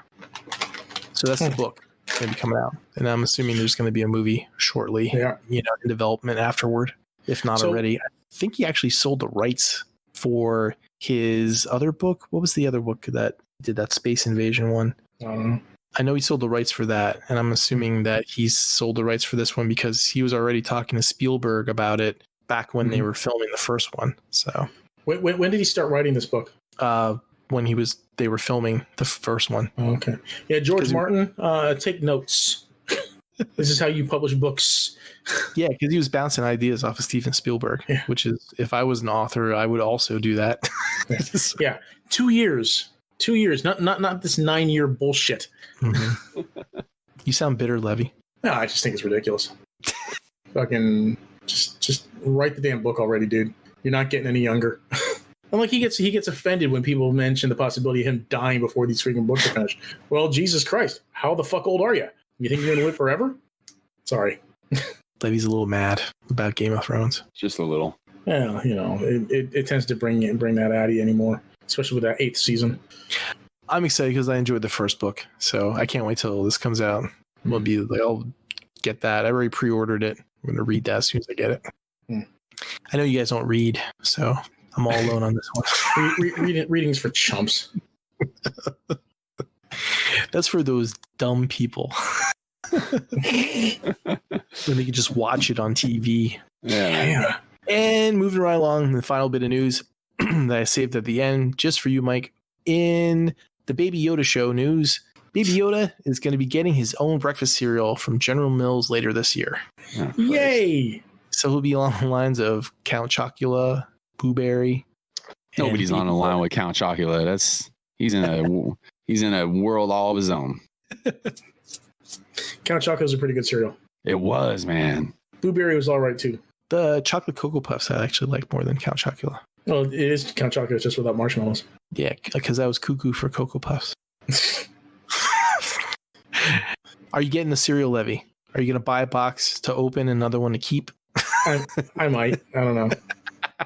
Depends on if April wants any. I don't know. Being a collector of things, that's one thing I never could see. Like collecting like food. Like cereal? I've seen people buy like things where there was like unopened like cans of either beer or soda or like boxes of food because it had like a character on it or something, or like a Wheaties box because it had this athlete on. I can never see that because it's food, and after like 20 years it's gonna rot. I do have a can of unopened Dallas Sucks beer. Yeah, that's staying right where it is. And that's it for the news. It says do not open until Dallas wins another Super Bowl. So that's gonna be staying. What is it? Mitten sealed can MICC. Mitten MISC. Or MISC. Yeah, right. Yeah, right. Mitten sealed can. MISC KUI. Dallas sucks.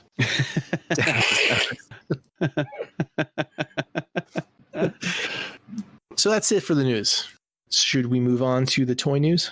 Yes. Or what about weird news? Are we doing weird news first or toy news? We usually do weird news first. Do we? Oh, I must have it backwards. Yeah. Sorry. That's okay. Yeah, let's do weird news then. Okay. Well, I have 2 stories tonight. First one is from Beast Wars comes out. Yeah. No, the first one comes from iflscience.com.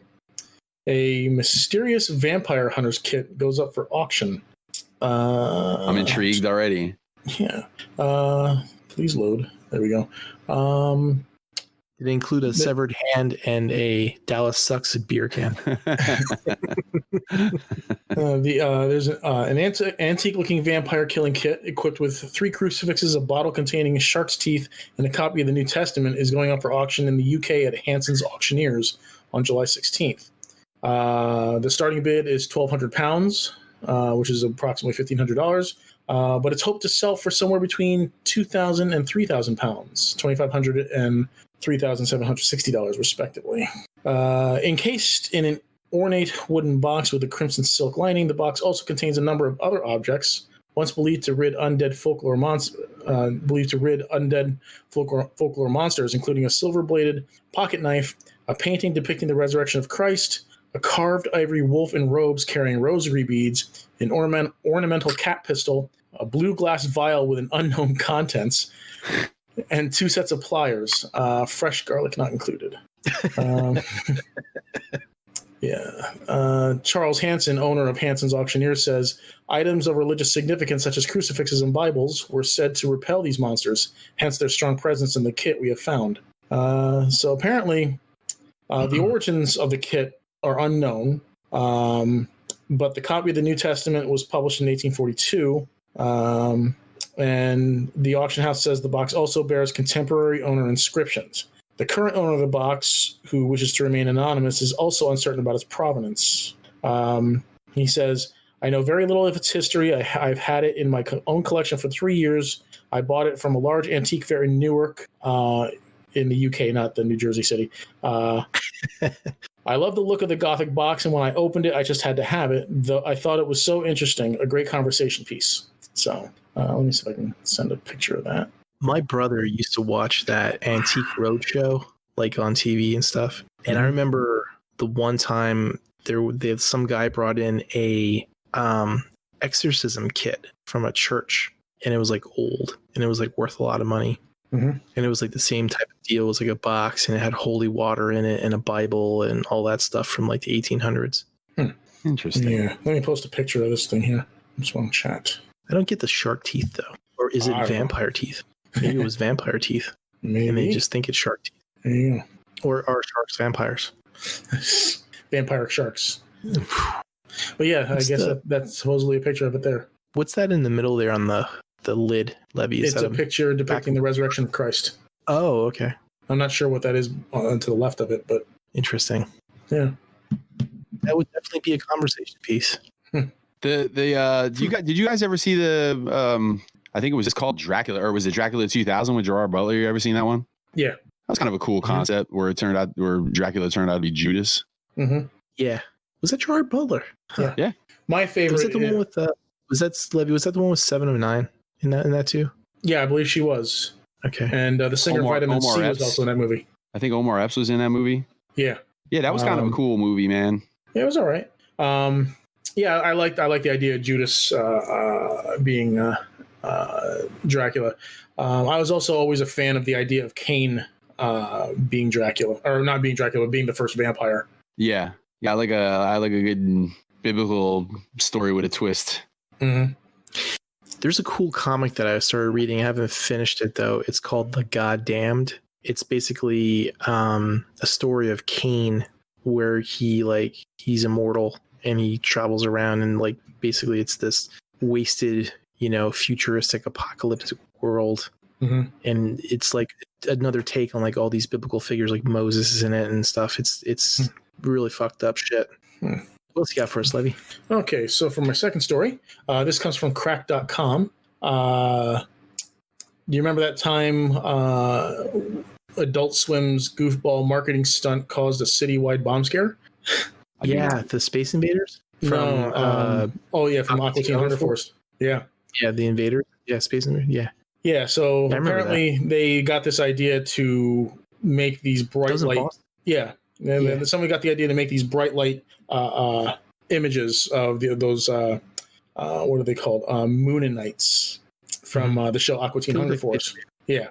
So they made these bright light or light bright devices with that, with the images of these things, and placed them around the city.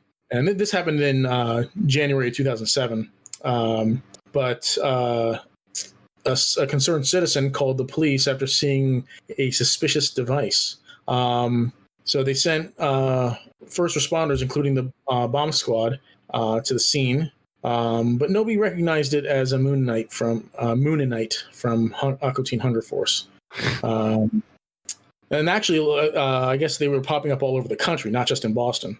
But apparently only the Boston police responded as if they were under attack from a Batman villain. So, and it turns out that the bomb squad actually detonated the first device. Yeah, I remember the marketing company that did that. They actually had to pay the city for all those damages and like $2 million or something. Yeah, I remember that. Yeah. as more reports of these things came in, they shut down highways, bridges, and even the Charles River. Mm-hmm. And in reality, it was a guerrilla marketing campaign for the new Aqua Teen Hunger Force movie. And so Cartoon Network's marketing department hired local artist Peter Zebler to create and install those devices.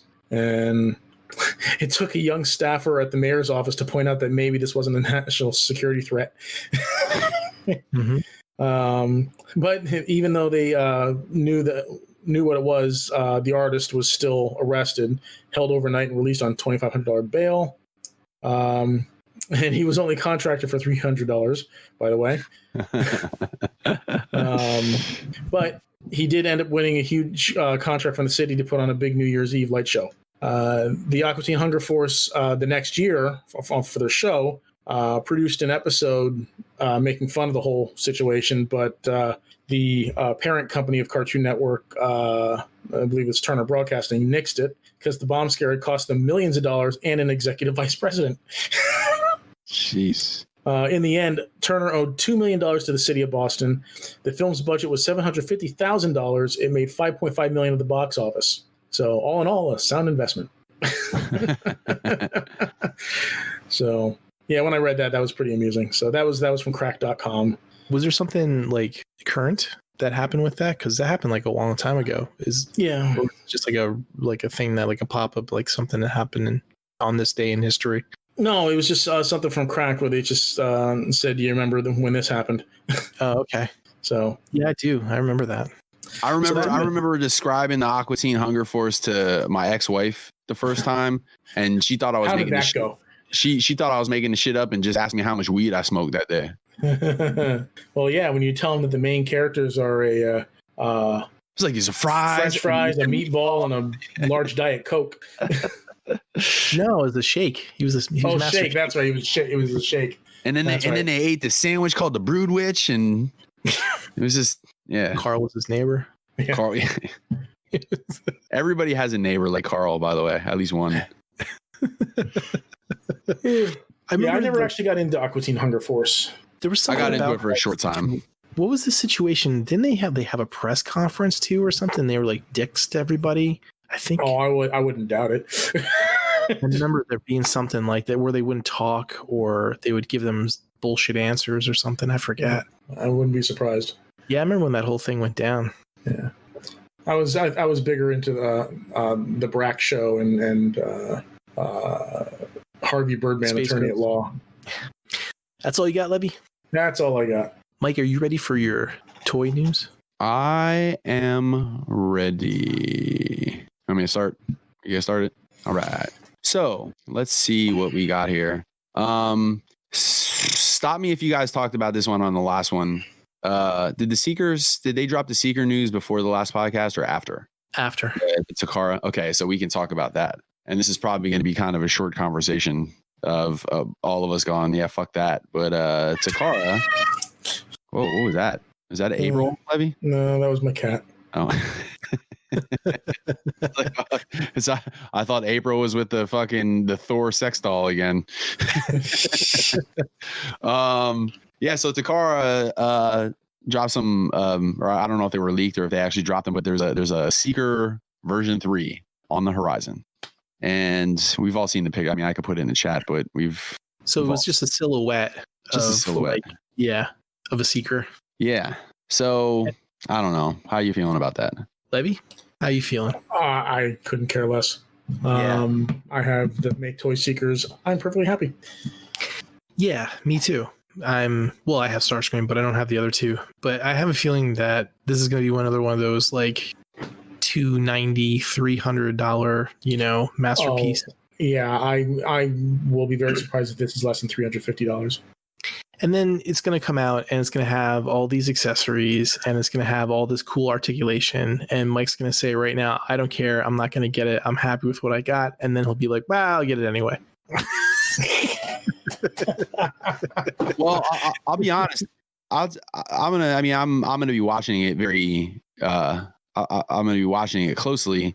The only deciding factor, like if they're really awesome And I don't know why the prices on the Make Toy Seekers would continue to stay high, because if people are going to be in on these, they're going to be selling those, which would make you think that the prices are going to come down. But if for some ungodly reason, the prices of the Make Toy Seekers stay high, and these things are incredible, I could see maybe trading out. But if any of that shit doesn't line up, I'm 110% happy with my Make Toy Seekers as is, and if those are the last Seekers I ever buy, I'm cool with it. They're gonna have to destroy those Make Toy Seekers in order for me to want to trade out.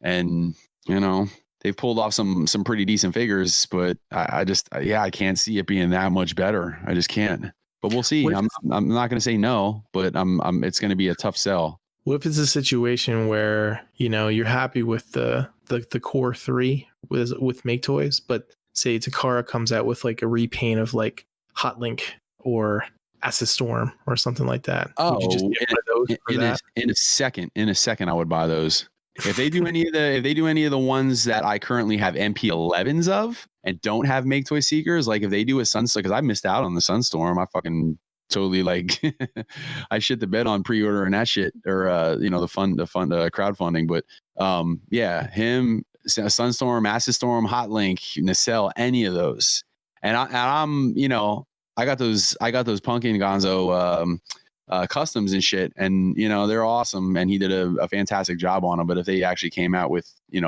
updated versions, I would be pretty psyched on that. So yeah, I would definitely be in on those.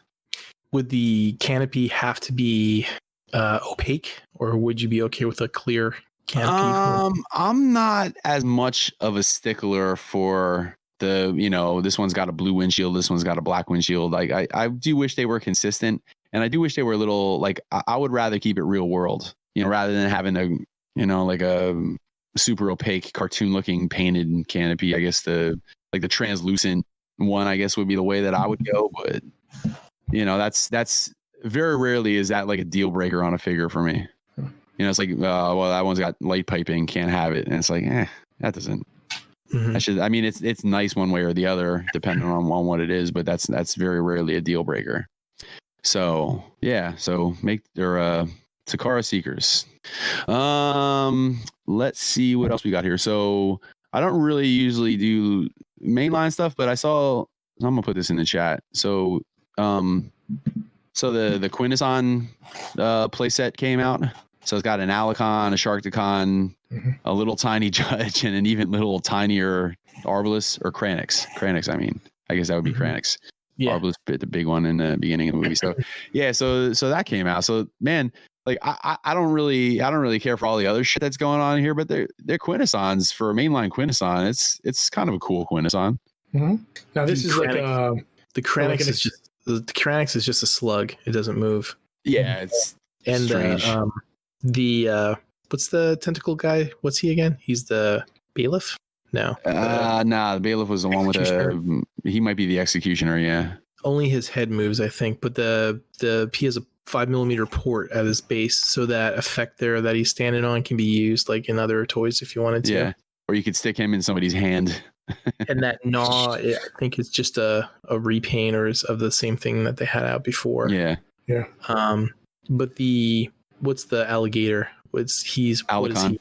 Is he the executioner, I guess? No, he's just an Alicon.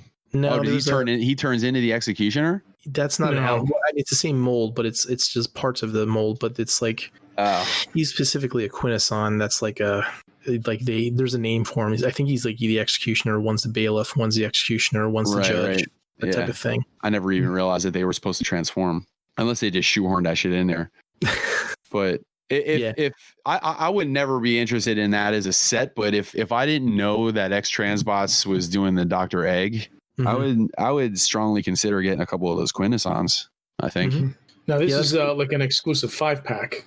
Yeah, it's a set. It's and it's not available for order yet. I think it's open for orders in September. I think it's when you can pre-order. Oh. This was revealed during the Fan Friday this morning. Mm. Well, at least they talked about it. I think it was revealed on another site before that earlier. I think it was actually revealed yesterday. But they talked about all of it, and they showed they actually had all the product in hand, and there's like the whole the box opens up into like the whole diorama with the like the board and the pit and the the tank and right, just share stuff. Yeah, I mean it's kind of cool. I don't. Cool. I mean, up next is, I don't know if you guys actually saw this or not, but so there was this this reveal. I just put it in the chat. YOLO Park, I guess, doing did like some Optimus Prime and Bumblebee or whatever. I don't know what the fuck YOLO Park is. I never heard of it. I thought this was like a 3A thing when I first saw it, but this is like a teaser for Megatron. And the detail there that's kind of crazy is how much larger he is than Optimus Prime, at least in that silhouette. And I guess it's supposedly the Bumblebee version of Megatron that we actually never saw, which I'm about to put in the chat as well. So this picture was flying around too. I don't know if you guys saw this. Isn't that Studio Ox or Prime 1 statue? That was in the same. I thought that was in the same. The thing I saw that was in the same thread. Yeah, that might be the Prime 1 thing, but that's supposed to be like Bumblebee Megatron. So I don't know if it's just like this is what Megatron would have been if he was in the Bumblebee movie, or if this is actually like some sort of teaser moving forward. Like if we, when they do the next movie, like this is who we're gonna see as Megatron. Well, according to what's his first name? What's Knight's first name? Travis. I almost said Michael Knight. According to Michael Knight, they actually were going to put Megatron in the beginning 3 minutes of him like blowing Autobots away, and then I actually heard that too. Realized that he was buried in the ice, at that point, to keep with the continuity with the Bayfors films before it was a reboot, right? But I think there was like artist representation done of that character. So I don't know if they're basing it off of that or if they're just making shit up as they go. Yeah. And is this going to be like a transforming thing, or is it just going to be like, another like 3A thing where it doesn't transform, but it's highly articulated? The thing I saw was just highly articulated. Cool. Yeah. So it's just, I find it super interesting that he's that big. It kind of puts like a David and Goliath spin on the Optimus Prime Megatron story, which is, something we never saw before. Well, that's cool. The company's name is YOLO Park. Yeah. Weird. I'll have to look that up and see what the other stuff they did. Did they release anything, or are these all like three like shadow silhouettes of like what's going to come out, like all three of them? I'm looking it up right now as we speak. Optimus Prime. Let's see what comes up when I put Optimus Prime in. No, it has actual. Hang on, I'm going to drop this in the chat in a second. Let me just save the pic real quick. So there's the Optimus Prime, and let me see if they got a Bumblebee. So many people are doing Bumblebee movie stuff. Yeah, they're trying to strike while the iron's hot. I don't see anything come up for Bumblebee. The Optimus Prime is the only one that comes up, like with actual pictures. Everything else is just silhouettes. What's in the back? Is there a Shockwave in the back there? Of that picture that I just sent you guys? Yeah, with Prime in the front. It says Shockwave, yeah. 16.4-inch Cybertronian Shockwave. 26.4. 26.4. Oh, 26.4. Yeah, what was that, 19.2? Does that say Ratchet? Yep, Ratchet. Cybertronian Ratchet, yep. Huh. Yeah, so yeah, these are pretty big. Interesting. So if that thing is that big, man, the Megatron, man, that thing is going to be some big shit. I think the 3A Prime was like 18 inches or 20, something like that, I think. Huh. Yeah, that's pretty big. That's like, what was that? Like, was that like 1/4 scale stuff then you're getting into? Well, I don't know what they would call it if Transformers are involved, because like Optimus Prime would be, how big, right. Right. That's a good point. So there's that. So I don't know. We'll see what goes on there. I'm actually not really as interested in the figure as much as what that means. Does it mean like they're just trying to make another toy and make some more money, or does it mean like this is the Megatron that's coming? So are they officially licensed? I'm assuming. Yeah. Because you see the text and everything in the background. So if they're officially licensed, then they must be using like official artist representation, right? You would think. Yeah, you would think. That's cool. Yeah. Yeah. No, the silhouette doesn't have a fusion cannon on it for some reason. But he's got his like the barrel like up behind his shoulder, like so. I don't know. I don't know where the fusion cannon is, but I guess we'll find out more about that soon enough. And that's definitely Megatron. Yeah, I can't see how it could, like it's just I don't know who else it could possibly be. Even updated in that like Bumblebee aesthetic, you know, like he still has kind of like some of them telltale side outside of the fusion cannon, obviously, but like the head and still kind of has that like trademark, you know, Megatron helmet and the barrel. I mean, outside of that, I guess it could be anybody. I guess if you just didn't see like from the shoulders up, it could be anybody. But that's the word, that is Megatron. So, geez, if Shockwave's 26 inches and Prime's the same height as Shockwave, that thing's going to be like what, like 33 inches tall, or? Well, either that or maybe Shockwave. Maybe the cons are just bigger because like there was no. They didn't really say how big, you know, I could probably look that up, how big the Prime is. But yeah, I didn't see any measurements on that Prime. Interesting. I wonder if I quick Google it, if it says anything. I always wanted to get that 3A Prime, but it was like, it just didn't ever fit with like anything else that it'd have. It would have to be on its thing, you know? Had to be like a standalone piece. Yeah. Right here, 24 inches. He's 24 inches tall. So yeah, Shockwave is just a hair bigger than him. So yeah, that Megatron got to be pushing 30 inches. Crazy. All right. And for my last piece of Transformer toy news, anyways, because I think that we have a Sentinel to talk about after this, right? Yep. So the last piece of toy news I got here, Fans Toys dropped some Trailbreaker images on us, which I am putting into the chat right now. And I'll tell you what, that's a pretty looking Trailbreaker, is it not? Oh, as pretty as he can look. Well, yeah, right. How do these images compare to the originals? Oh man, I'm gonna put the original in a second. Give me 1 second. I just have to find that. Okay, so there's the original one, and here is one where it's kind of posed the same way. So you can definitely see that definitely looks major a lot changes. Better. Oh fuck yeah, dude. Yeah. What, you know, one thing that they did with this one, and you could see it, like if you look at the one where he's kind of like squatting on that pile of trash or whatever. Mm-hmm.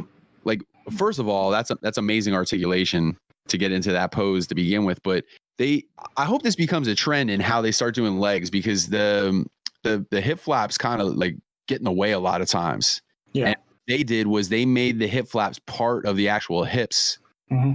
So when he's standing in like a stoic pose, they're right there where they should be. But if you look at the one where he's sitting, the hip flaps are actually attached to the hips, so they fold up into like the crotch area. Yeah, well, kind of like what they did with MP44. Yeah. And they tried to do it with the Bumblebee, but they failed because they made it like its own separate piece, and it kind of like gets lost up in there, and it's kind of hard to articulate. But yeah, that's a good, to me, that's a good way to do it. And I hope more companies do their characters that way, because like it's always cool if you can get a character into like a sitting position or like a kneeling position and it looks natural, because like a lot of times you try to get those guys into kneeling positions and you can't, so you have to do like that superhero landing pose like with the fist on the ground just so they can hold themselves up, and it just is ridiculous looking. But that is a nice looking Trailbreaker, and it might be finally within sight. Did anybody toy Vulture your old one yet? I don't have a Trailbreaker at the moment. Oh, okay. Who the hell did I sell my old Trailbreaker to? Oh, I sold that to Manning. Manning has my old Trailbreaker Levy. Okay. Yeah, I sold that a while ago, because as soon as Fans Toys dropped their tease of Trailbreaker, the original Trailbreaker, what, 3 years ago or some shit? Mm-hmm. It had to be probably 3 years ago. So I've been without a Trailbreaker for a long time. Wow. And which one was that? Was that the Ocular Max? That was the Ocular Max. I had the Ocular Max hoist and Ocular Max Trailbreaker, and now I have the X Transbots hoist. I got the Ocular Max yellow like Diaclone Trailbreaker, so now I'm waiting on this Fans Toys Trailbreaker to round things out. That's going to be my last arc wall until I eventually get whatever this Optimus Prime KO with the trailer, whenever that's going to happen. So Jed can finally have his truck that I've been promising I was going to sell him for the last 2 years. It looks like you'll be getting that Brawn pretty soon, though. I guess that's coming. When's Beachcomber supposed to come out? It's supposed to be this year too, right? Yeah, Beachcomber. Ah, man, Nate actually put the next couple months up, and I can't remember when he said Beachcomber was going to be.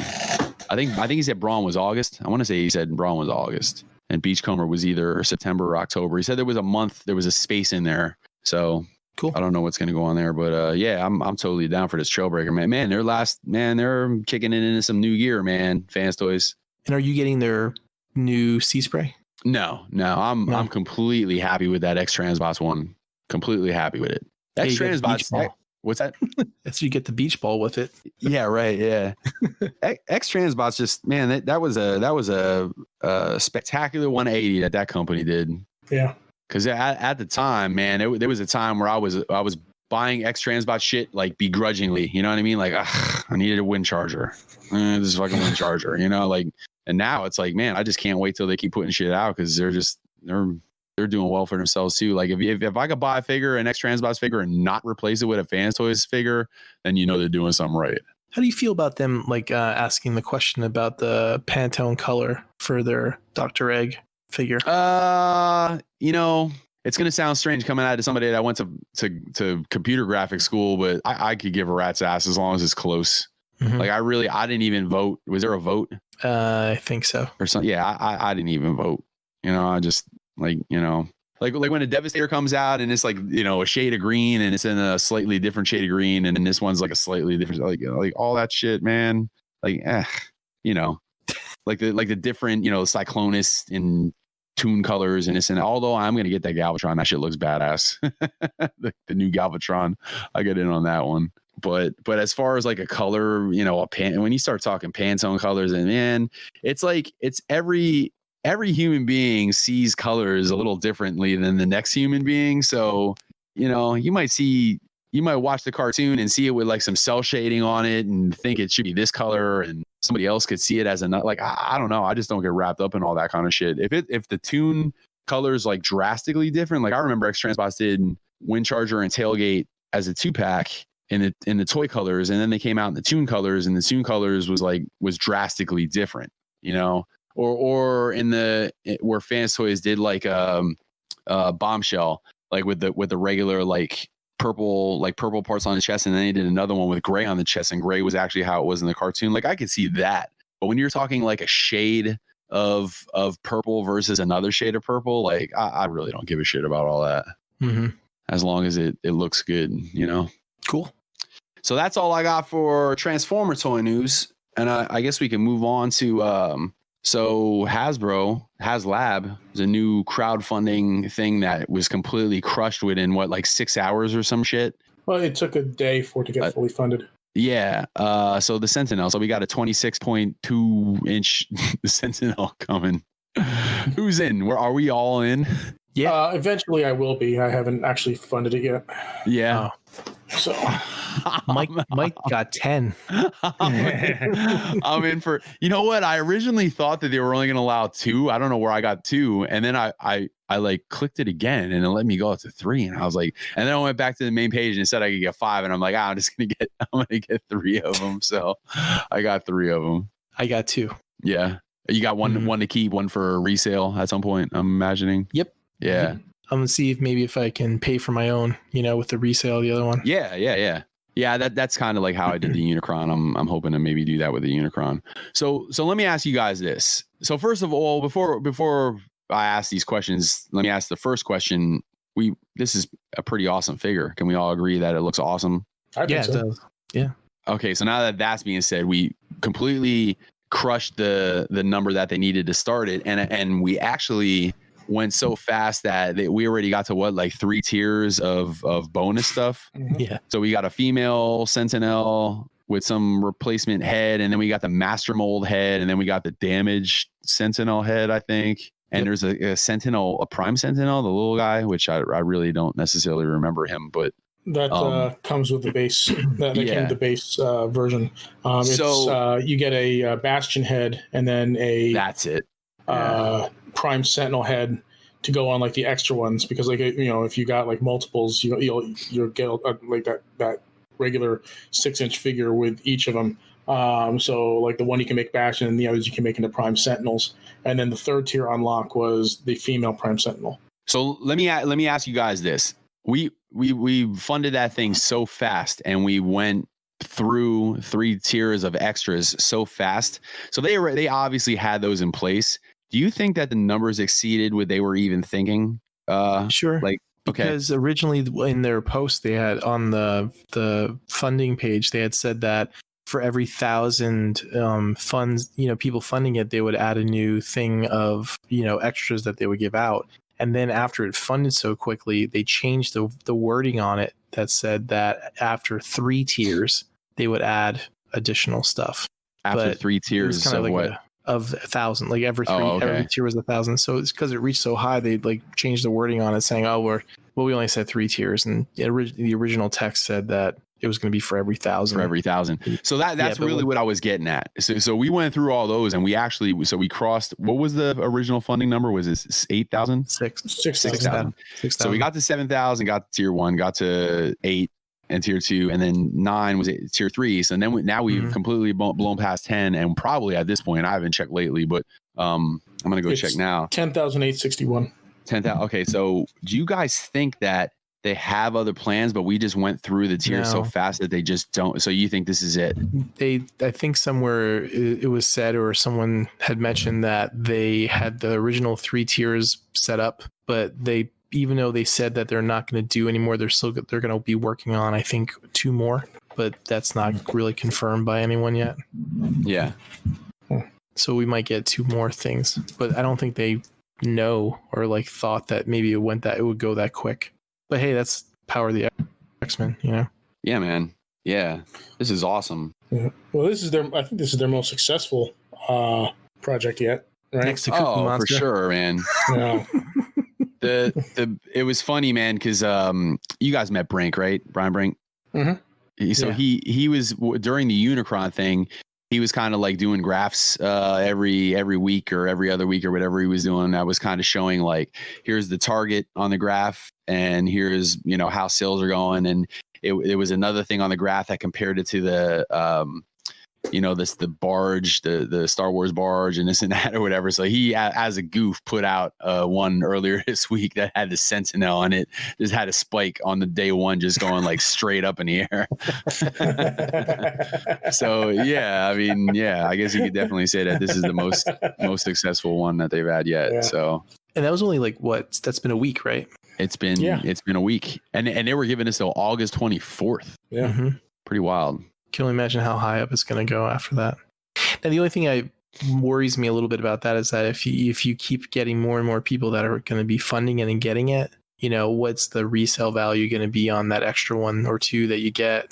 Mm-hmm. Is it going to be higher or lower, or not higher, but it's going to be lower than what like a barge might have went for, or Unicron? Yeah. It might take more time of holding on to it before you can ask for that kind of price. Maybe, I don't know. I mean, it's no transforming DeLorean that's going to go for $1,000. Get out of here. But at least it will resell for its own price plus whatever. Mm-hmm. But that's how it is. Like if you go back to the comic book analogy, I mean, issue 1s or whatever, when they print more, and there's more of them, the value declines. Like, all those multiple copies of X-Men 1 that you have are only worth like $2. Yeah. So I love how they called it the best-selling comic of all time, but it's because everybody bought at least 5 to 10 copies of it, because they had 5 different alternate covers, and they had the big fold-out cover. Right. So everybody bought at least 6 copies, right? Yeah. So probably more. By the way, I don't. Has anybody seen prices on the GI Joe or the Snake Eyes, the deluxe one? Like No. the ones that I'm trying to look some up. I don't know how. Did that have like a? I don't think that was spiked, because they already said they're going to be reissuing it in a month. Yeah, Richie from the store up at the Merchant Square Mall or whatever. He said he missed out on it, and he said he ended up paying an arm and a leg trying to get that shit on eBay. Wow. I'm trying to look up some prices now on that shit, but I don't know what did they call that special edition one? Oh, there it is. You said Levy was Toy Fair? I think it was Toy Fair. What, the one that we got from Hasbro Pulse? Yeah. I'm talking. Oh, okay. I'm looking up. Yeah, because he said he paid like $125 or $150 for his, and you know what? That's what they're going. Wow. Holy dude, I'm going through the actual sold, like finished and sold listings. 155, 129.50, 170, 147, 180, 170, 152. Wow. I got And you. you said this is getting reissued, Jed? Sure. Yeah, because Mike didn't get his yet. And I have 2 from Alan that I pre-ordered for him. I just went and actually checked mine, and it said August 3rd. Mine ships out on August 3rd. Yeah. Well, then that's not really getting reissued. That's just fulfilling more orders. Because you can't go and order more. Reissues where you can go and order it again. Yeah, because I ordered mine around the same time you guys did. Yeah, because these are already ones that they have orders put in for them. They're just fulfilling the order. A reissue would be where they put it back up for order again. Oh, okay. So it's just a re-fulfillment? Well, it's just fulfilling old orders that didn't get filled with the first shipment. Okay. So, I mean, it's like they did a run and then they ran out. So they're doing another run. It's just that they're not offering more. Right. What do you think about that? I mean, do you think that's a good time to sell now, or do you think it's a good time to wait like a year or two and then sell when people really You're talking about the snake eyes? Yeah. Man, it's hard to say because that's a pretty goddamn good turnover because we paid like $40 each for them, and they're selling for. I think that would be one if you want to make maximum money on that. I think you should hold on to it. Yeah. Yeah. So. Yeah, because it was the first, because, years down the line when the whole G.I. Joe lineup is kind of like filled out. It's like this Scorpion and Sub-Zero in the Mortal, Storm Collectibles, which I forgot to talk about that, but I don't know if that's worth talking about, but we'll get back to that in a minute. Sure. Yeah, I think just over time, people's desire for this thing is just going to grow. Yeah, that's what that's crazy because you can't really predict some of that stuff. Like for example, Final Fantasy VII, the Play Arts Kai, Zack. That was the Crisis Core version of him. It was like nobody bought it, nobody, and I got it on Amazon for like $40 or $50, and now people are paying like $300 for it. It's like there's a demand for it. It's just really weird because of the remake. Yeah, because of the remake. Anything Final Fantasy, anything Play Arts Kai now has all gone up in price because of it. The group that I was in, or I am in, the Play Arts Kai, the 2 Play Arts Kai groups that I'm in, were so dormant with just like random people every now and then posting like pictures of their stuff or like sales to like all these new members coming in there looking for stuff to buy. And they're like buying all the figures or buying all these Marvel figures. It's crazy. I can see, I have a feeling that's probably how the G.I. Joe groups are probably experiencing the same thing now too. Yeah. I think Dakota mentioned that the original Retro Snake Eyes was going for $200-$300 or something, 3 3/4 inch one. On the card. Yeah. Like the old Real American Hero one. Yeah. Oh yeah. That seems low. You think? For original sealed Snake Eyes?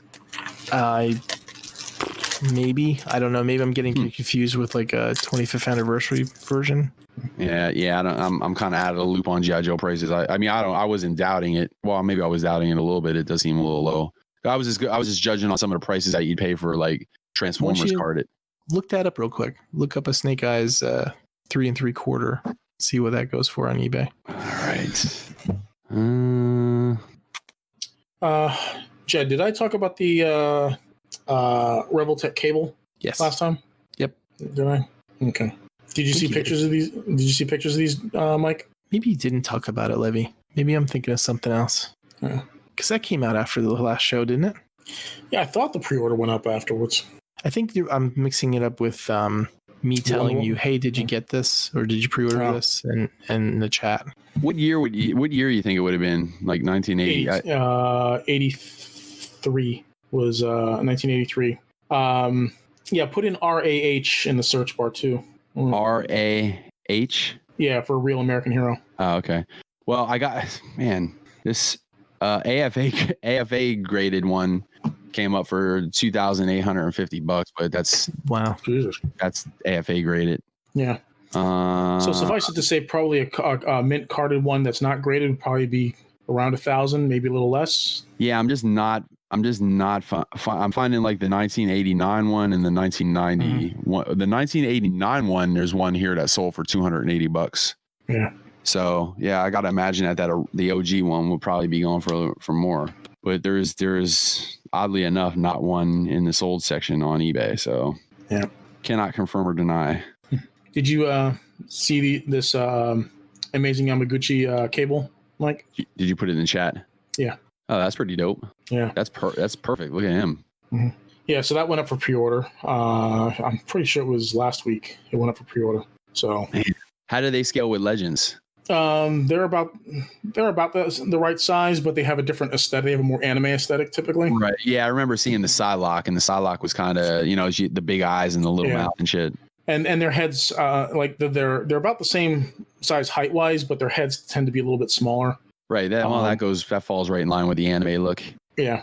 Oh man, he looks cool as fuck though. Yeah, man. His cable looks awesome. Yeah. And the big guns can actually combine into one big weapon. Right, that one that he's holding in like the third picture that he sent over. Yeah. Yeah, that's dope as hell, man. Huh. Cool. So what are we doing? We moving on to Q&A? Do we have any other news? The Fan First Friday from Hasbro Pulse today also revealed some new War for Cybertron figures. That Netflix line that they did, where they took some of the Siege figures and repainted them a little bit. You know what I'm talking about, Jed? Say that again. Do you remember the Netflix line of War for Cybertron figures that they came out with, where they repainted some of the original Siege figures? Yeah, and they were like Walmart exclusives. Yes. Well, today in the Hasbro Hasbro Pulse Fan First presentation today, they showed some new ones for that Netflix line.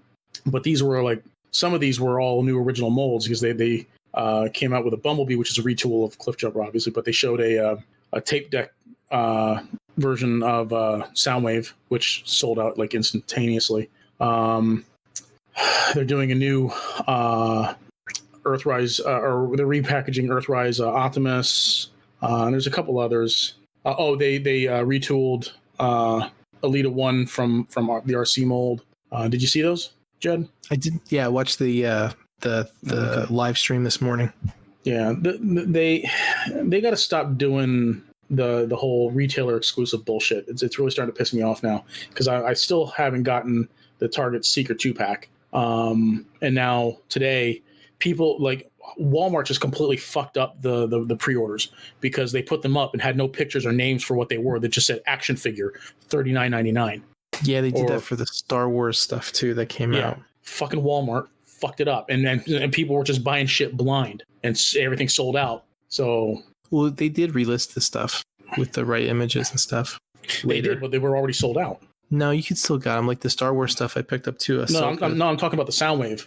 Oh, okay. Yeah, he was sold out. He sold out almost immediately. Yeah, even when they corrected the images and the listing, he was already sold out. Yeah, the Walmart stuff is terrible. Yeah, well, that and the Target. I never saw Red Hulk. Was never able to get a Red Hulk, and now I can't get the fucking Secret 2-pack, which really fucking pisses me off, because those are like two key characters, and you're going to make them a goddamn retailer exclusive. Yeah.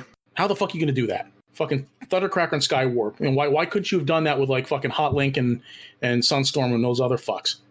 No. You got to take two major characters and fucking make them Target exclusives, which no one can ever get a hold of. At least on the East Coast here, it seems. One thing I found, just go back to Snake Eyes real quick, Mike, is that I found the message from Dakota. He said that when I told him about the 3 3/4 Snake Eyes that was coming out, he said, "Fuck yes, no more 150 vintage Snake Eyes." So that's where I got the price from. He must have been loose. Probably. Yeah, man. The whole, we didn't really talk about like, what do you guys think? Lev, you're you're a fan of Top Gun. You have the Top Gun. Oh yeah. Maverick. Right? Mm-hmm. Are you gonna get that or no? That thing looks like shit. I mean, the jet mode looks great, but that robot mode looks like ass. I know I had flashbacks from like Bayformer Starscream toy. Yeah. Yeah. With the helmet though, the helmet's gone. The helmet with Maverick on it. Come on. Yeah, it's stuff like that. It's just, I don't know. The Back to the Future thing went crazy and it sold out. Now everybody wants to pay an arm and a leg for it. They didn't even get it on eBay. But when you have exclusive retailers, I mean, at least the Amazon Snake Eyes thing went smooth, right? That didn't have a problem because it's Amazon. So I don't know why they just don't use them for everything. What Amazon Snake Eyes? Or do you mean the Stormtrooper or Storm Shadow? Sorry, Storm Shadow. That's right. Yeah, my bad. Storm Shadow. Yeah, that was exclusive, but that didn't have any problems because it's fucking Amazon. Get one? Right. Yeah. Yeah, this whole business with partnering up with Walmart and Target is just utter bullshit. They fucking suck with this shit. Mm-hmm. Yeah, none is ever available to fucking pre-order from them. And then you have the bots ordering, automatically. You have like store employees, are pre-ordering before it goes up online. So, Scalper City. Yep, and they continue to do it, and it just fucking pisses me off. And I refuse to pay fucking through the nose for mainline fucking $20-$30 figures. I refuse to pay like $120 for that shit. I'm not going to do it. Yeah. I did hear that the Secret 2-pack may be going up overseas. So if that happens, like if they come up on Ami, I'll freaking order them from there or some shit. One thing that was interesting, Mike, with the live stream this morning with the Transformers stuff is that I was really surprised that they're doing like a hubcap version of like the Bumblebee Cliff Jumper mold. And they're doing a who's the other character that was molded off of Wheeljack? Who's that? Exhaust. They're doing Exhaust in hubcap. Huh. Oh, that was the other thing that they showed today too. The Earthrise, Dirge, and Ramjet. Oh, and they're doing a Alita 1, right? Based off the RC mold. Yeah, but that was part of the Walmart stuff. These are Amazon exclusives. The Dirge and Ramjet 2-pack, which I was able to get a hold of because it was Amazon, and the Earthrise, Ironhide, and Prowl. So I ordered both of those with absolutely no problems today. Yeah, I think what we were supposed to say is let's go to Q&A and wrap this shit up. So, everybody ready? Yeah, let me bring it up. I'm ready. I got them in front of me if you want me to read them off. We only have two. Well, technically, two askers, but between Tyler and Josh, they asked about fucking 7 questions. So, so we'll start. Tyler showing up first, so we'll start with his question. I gotta call Tyler back one of these days. Probably thinks I'm mad at him and shit because I haven't called him in a while. But Tyler asks, so Takara is going the 2.0 and 3.0 route when it comes to G1, which basically means no more new characters for G1. Well, before he even gets to the question, at first I read that and it's like, it's just a fucking Tyler statement. But, if you really think about it, if they're doing new Seekers and that's what 52, say figure like 52, 3, 4, 5, 6, 7, and 8, are going to end up being like the Seekers and the fucking Coneheads probably, and then what after that? Then another Soundwave after that. And then do they do like Dinobots, like, which I guess they already, they didn't, they just did Grimlock. What's that? Because on the Kingdom poster, they showed Galvatron. Yeah, but he's talking MP.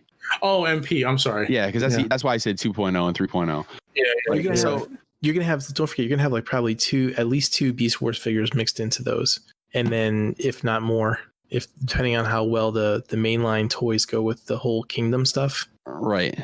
Because you got a lot of characters that are missing there yet, and don't forget Tigertron is 50. So and 51's RC. If they're RC. 52 is maybe probably Starscream, I'm assuming. Yeah.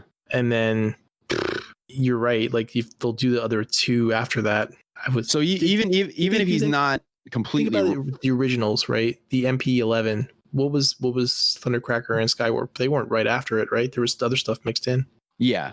There was other stuff mixed in, and then there was I think there was other stuff mixed in. I think they went back and eventually did. And I can't remember if they did them all right in a row or not. I really can't. It's kind of it's the memory on that is foggy at this point. But I don't know if he's necessarily 100% right. I don't know if there's never going to be another G1 character that hasn't already been done. I feel like there's a couple notables that they left out, and if they did Ultra Magnus and Rodimus, like you would think they would do a Galvatron and Cyclonus at some point. But I think where I do think that he's right is even if that does happen, we're looking at a long time before we see any of that shit. So he's probably right where it's like, all right, we're basically done with G1 official MP for a long time outside of if you really want these Seekers. So then he goes on to say, who are you guys missing? And does the lack of completion deter you from keeping certain chunks of your collection knowing that official will not likely be making any new characters? And the answer to that, my answer to that is no, that doesn't, because to me, I don't care if it's official or 3P. And the holes in my collection are, the Protectobots and the, I guess, Computron and Abominus, and yeah, there's holes that I definitely want to fill, but I really could give a rat's ass whether or not it's filled officially or by third party. So I don't know how you guys feel about that. I really have no interest in official anymore. It's when you have something like a Make Toys Seeker, like we said before, the MP Seekers, unless they're something, the second coming of Christ or something like that, it's not going to really, make you want to get it because you already have something that's really well done. Then he goes on to say, do you think it will deter any new third-party companies from throwing their hat in the ring to compete with other third-party companies who are already planning to try and finish the job? That's a really good question. That part of the question is really good because you always think like, well, why would anybody bother trying to compete with Fans Toys or X-Transbots or, some of these, or Make Toys for that matter? But then again, new third-party companies, they seem to pop up, every couple months. But the newer ones don't seem to be venturing into the MP space.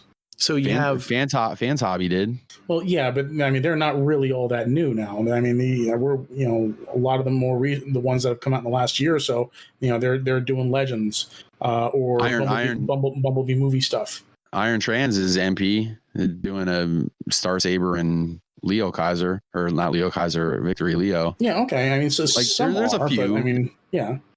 But I mean, honestly, how long are those going to be sticking around though? I mean, that's your guess is as good as mine there. Yeah. When I first saw Fans Hobby pop up and I saw the Monster Boss, I was like, that's cool. I'm going to grab those real quick. But these guys I didn't really think they were going to be around for very long.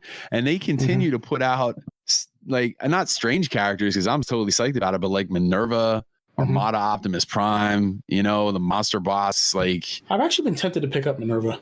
Their character choices are like completely out there, but they're sticking it out. So I guess if a third party company, like, it's the classic question, do you want 20% of the Springer market or do you want 100% of the Minerva market?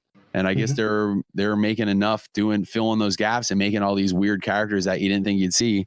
So, the night, they're going to get 100% of the Nightbeat, or not Nightbeat. Is it Nightbeat? Who's the yellow? Nightbeat or, Nightbeat. They're going to get 100% of that market. So maybe what they're doing is enough to.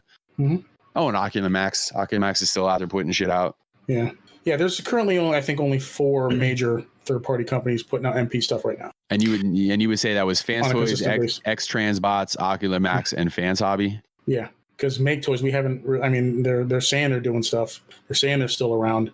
Well, they reissued the Jazz, and then how long ago was that? The cone heads. So I mean, that's what they said they were going to do, but we haven't seen anything yet. Go for pre-order except the Jazz. But you have Kang Toys, right? Who's doing the stylized versions of stuff. And Zeta. Zeta, but we haven't heard anything from Zeta in a long time. Zeta's the Unicron. Zeta's the Unicron, and Zeta's been doing the Bumblebee movie shit. Like, so I'm assuming they're going to get back to Raiden and Pretty King at some point. You have all these different companies picking lanes and doing a lot of stuff that's outside of what like a core G1 character would be. And they're doing probably well enough that they keep doing it. You have MMC that did all the IDW stuff, right? That wasn't really MP size. That's more like, Chug or whatever. And then you said about Fans Hobby, they do the really odd end, type of things. MMC's been doing all those tapes. They just put something out too. It was an IDW. One of the combiners, they're doing the Bruticus. Right. And they got a Star Convoy on the way. Right, you have DX9 doing the Stunnicons. Yeah. Who the hell knows what they're going to do after that's all said and done, though? Because these motherfuckers are taking forever to put that team out. Because they put the first one out. They put Breakdown out before anybody had anything out. And now X-Transbots is almost done, and Fans Toys is definitely going to be done before them. And they're just putting their fucking third one out. So I think what we're seeing right now, like the cream rose to the top. We got our core bunch of companies, and the rest of the little companies just kind of fell off, and so, which is fine. You know what I mean? It's slowed down, but I don't think that's necessarily a bad thing. Don't forget there's the Legends market too, where a lot of people are putting their hat in that. Right. So let's go on to the next 2 or 3 questions that Tyler has in here. Is episode 100 the last BNS episode? I find that I find it hard to believe that the number one Beast Wars podcast in the land is just going to make it to 100 and then just bounce out. And then he says, where do you see Transformers in 5 years? In 5 years, I'm going to see Transformers in my collection room. And I don't care what's going on outside of that. I don't know. That's just a silly question. That's just the one that you always ask everybody. What, in 5 years? Yeah, well, you know, right. Yeah, right. It'll recycle again. Yeah. But it goes in phases. Don't forget, this is the new variable in this whole phase is like the mainline Beast War stuff. So if that takes off, you might see a different, you might see a different perception on official stuff change, toward things like that. Yeah. Levy, I had my mouth open to say something, and then you laughed right when I was about to. The other thing too is like, don't forget, like if you do get to the point where there's only like so many specific companies that are going to be doing like masterpiece stuff, other companies might decide they want to go like the route of like Armada and other, versions of Transformers instead of trying to compete. Mm-hmm. Yeah, so well, we're seeing that with Fans Hobby. Fans Hobby's taking a little risk, and so 2025, you might see all these other companies, or even other companies that are third-party Transformers animated stuff, second tier. You might start seeing like Transformers Prime characters making a big push. Yeah, or other series. Yeah. I wouldn't mind seeing. I wouldn't mind seeing third-party Transformers animated characters. I actually like that aesthetic. So that was it for all Tyler's questions. Tyler, if you're listening, I'm gonna give you a ring soon. It's been a busy couple of weeks. I think he thinks I'm mad at him, but I'm not. You guys still there? Yep. Okay. Yep. Let's see. All right. So Josh checks in with he has two questions. Number one, I heard this on another podcast, but I wanted your input. MP Optimus Prime 3.0 and MP Beast Wars Megatron came with voiceover gimmicks. If MP Starscream 3.0 comes with the same feature, how would you feel if they put the speaker in a flight stand instead of the figure? And I honestly, all that gimmick shit, man, the light up gimmicks and the voice gimmicks and all that shit means like, I don't really give a shit about all that stuff, to be completely honest with you. Yeah. I couldn't care less whether it's in the figure, if it's in the stand, or if it's not included at all. Doesn't mean anything to me. In fact, I usually take the batteries right out because I don't like batteries in my. Yep, figures. I'm the same, man. Yeah, I'm the same. I bought that Final Fantasy VII Fenrir, the motorcycle, and that took batteries for the lights and everything. And I was just like Levy. As soon as I was done, I took the batteries out. Yeah. So I will put batteries in for photo ops, and then I would take them right the fuck out. Yep. Mm-hmm.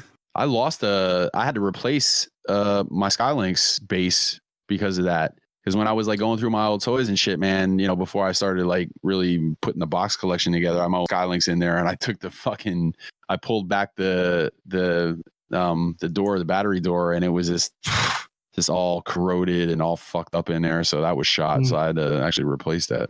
I think even if you did get something that included a stand with like voiceover or lights or something, you probably would want to take the batteries out anyway, because it's still part of the figure, even though it's not the figure. Yeah, I agree. Yeah, I'm gonna get that Hot Toys Spider-Man, and that comes with those like two things that lights up with LEDs and stuff. But that's, man, if you ever want to resell something, that's part of the package. Yeah, and if that's fucked up, then you're out. So I mean, one way or the other, I think if you were smart about it, you wouldn't leave your batteries in at all, or not give a shit about the gimmick. I would go as far to say, like, take all the gimmicks away from everything and sell me the figure for $10 cheaper, or however much it costs you to put these gimmicks in, because I just really, sure, don't need it. I mean, look at all the accessories that you get that they're sitting in plastic bags in a filing cabinet somewhere. Yeah. Or strewn about on your floor. And the only other question is also from Josh. So he says, what song makes you cry? He says makes. So it's like still like every time you hear it. I mean, like, I'm gonna be honest with you, man. When I was like going through my divorce and shit, man, me and Jenny had a song. Obviously, it was that COC song. It was a Steer Too Long. And every time I fucking heard it, man, not that I cried over it, but it was like, man, it was a hard song to listen to anymore. I don't think there's any music that makes me cry. Jed doesn't cry anymore. You know what fucking music makes me cry? Fucking country music. Spice Girls. Spice Girls makes me cry. Spice Girls. Spice Girls and country music. I mean, I could think back like 20 years and I could say like Poison maybe, but that's like you said, when you're going through a breakup, any sappy 80s or whatever song would make you cry. Yeah, Every Rose Has Its Thorn. No, it was I Won't Forget You. I'm taking a stab in the dark. Give me something to believe in. Rick Ashley. No, the scene in Shrek 2 where Life Goes On. Life Goes On, Jed. There you go. Poison. Life Goes On. That's it. The scene in Shrek 2 when when Fairy Godmother is singing "Holding Out for a Hero," and they're running down the hallway, and Puss jumps off, and he's like, "Go, your lady needs you. Today I pay my debt," and that part always chokes me up a little bit. Levy, what was our hero song? The Cubby hero song. What was the? Holding Out for a Hero. Was that? Oh yeah. Holding Out for a Hero. Did you laugh when I posted that on your wall? Oh, absolutely. Absolutely. The funny part about it was nobody had any fucking clue what was really going on, but yeah. Then I jerked off. Yeah. I was gonna ask you that. I was just gonna ask you if you masturbated. Oh man. In your while you were doing it, you didn't see my butthole, did you? What? No, I didn't jerk off in Jason's house. Oh shit! What a way to end the show. No, it's better than sex bots, right? Yeah, right. That's true. We didn't mention sex spots once this episode. That's great. You did twice now. Hey, you know what we forgot to mention about the tour reveal? I was going to ask you, Mike, are you going to get that gold Cobra Commander that they showed? The gold Cobra Commander? Yeah, they revealed that today on Fan Fries. No? What, he's all gold? I didn't. I pre-ordered the Pimp Destro. Oh yeah, absolutely. That's like this. This is like a Pimp Cobra Commander. He's like, he has the soft goods cape. He's got like the gold scepter and everything. Huh? Does that have some sort of? Does that have a? It has like snakeskin on the cape, and it's a red velvet underside. That's awesome. I just tried Googling it, but did you put it in the chat? No. I saw it during the live stream, but I didn't look it up at all. Yeah, I don't see it. I just tried Googling gold Cobra classified. When I saw it, when they revealed it, I thought it was Serpentor at first. Yeah, but it's really cool. Like, the box opens up like a double door thing. Do they have some sort of place in the lore? Like, was there a Pimp Destro somewhere that I can't remember? Yeah, there was. I think in the comics. Was there? Definitely not in the cartoon. I love how they call him Profit Director Destro. Because they just don't want to call him a pimp, you know what I mean? But he's obviously a pimp. Pimp daddy. PD. That commander was in the comics too, like that. There was like he was dressed up like that, gold version. Yeah. Pimp Destro also comes with my favorite accessory of all time. The burning dollar. The stack of burning money. Yeah. Yep. Yeah, that is I was just gonna say that's money, but it is money. All right. Well, it's now officially 12:15 a.m. Saturday morning. Yeah. And I'm about ready to bounce out. I don't know about you guys. I was gonna see if I could find that Cobra Snake Supreme Cobra Commander. That's what it's called. Snake Supreme. Snake Supreme. Once a man. Oh, there he is. Oh, that's actually pretty fucking cool looking, man. Oh, you found it? Okay, cool. Yeah, that's actually pretty cool looking. Maybe I get that. Look at it. That comes in some crazy ass box too, man. Oh, look at that packaging. Yeah. Isn't that fucking cool? That's cool. The cape's really neat too. Huh. Oh yeah, that does look really awesome. Yeah. What's up with this? I see a Storm Shadow here too. Arctic Mission Storm Shadow. That's the Amazon exclusive. Oh, these fucking exclusives everywhere, dude. So annoying. I think it's still available though. Is it? I don't know. Maybe not. I don't know. I know. I snagged it. Oh man, does anybody got anything in closing? Jed, do you have anything you want to add before we get out of here? Fuck you, John Bailey. Levy, do you have any? It's not available. Levy, do you have anything? No, man, I don't think so. Me neither. Who's the new member of the MKU? So he was this douche. He was this douche on Instagram, and it was like he just came on and started busting my balls about. Actually, it was on Mother's Day because I posted a picture of me and my mom when I was a kid, when I was holding the Voltron side by side with a picture of me as an adult with the new Voltron, and he started just attacking me like because I have like facial piercings and whatever, you know. So it's like fucking asshole and shit. And he got me on one of those days. So I went to his Instagram page and I just like I commented trash because he does like 3D models of Transformers. So I commented and I commented trash on like 45 pictures in a row, and then I blocked him and called it a day. And so so apparently he found me on other platforms. Met my quota. I'm done. Well, when I got to number 45, I wanted to keep going, but I ran out of gas at that point. But so then he went away for a while. Or no, he was messaging me, and then he went away for a while. And now apparently he found me on YouTube, and I like on YouTube he commented. It must have looked at his thing as like a whatever. They must have flagged it and shit, because I get it in my notifications, but when I actually go to the video, it's not on there. But he made this comment like, come out to Las Vegas and fucking get your fucking nose ring fucking tore out of your face or whatever the fuck he said. And it's like, why would I fly to fucking Las Vegas to beat some fucking basement dweller's ass? Like, it seems expensive. Like, even if I was going to, dude, every time something like this comes up, man, I always imagine the end of Jay and Silent Bob. And I picture me and Levy instead, just roaming the countryside, just fucking destroying people. And then when I come out of the daydream, I have a little bit of an erection, and then I masturbate and go to bed. Jesus. Oh man, it's always, you know what? I've been very good about like not like starting. Like, I don't really start these things anymore, but there's always some fucking asshole. And I'm usually pretty good at ignoring it, but that guy was such a fucking jerk off, man.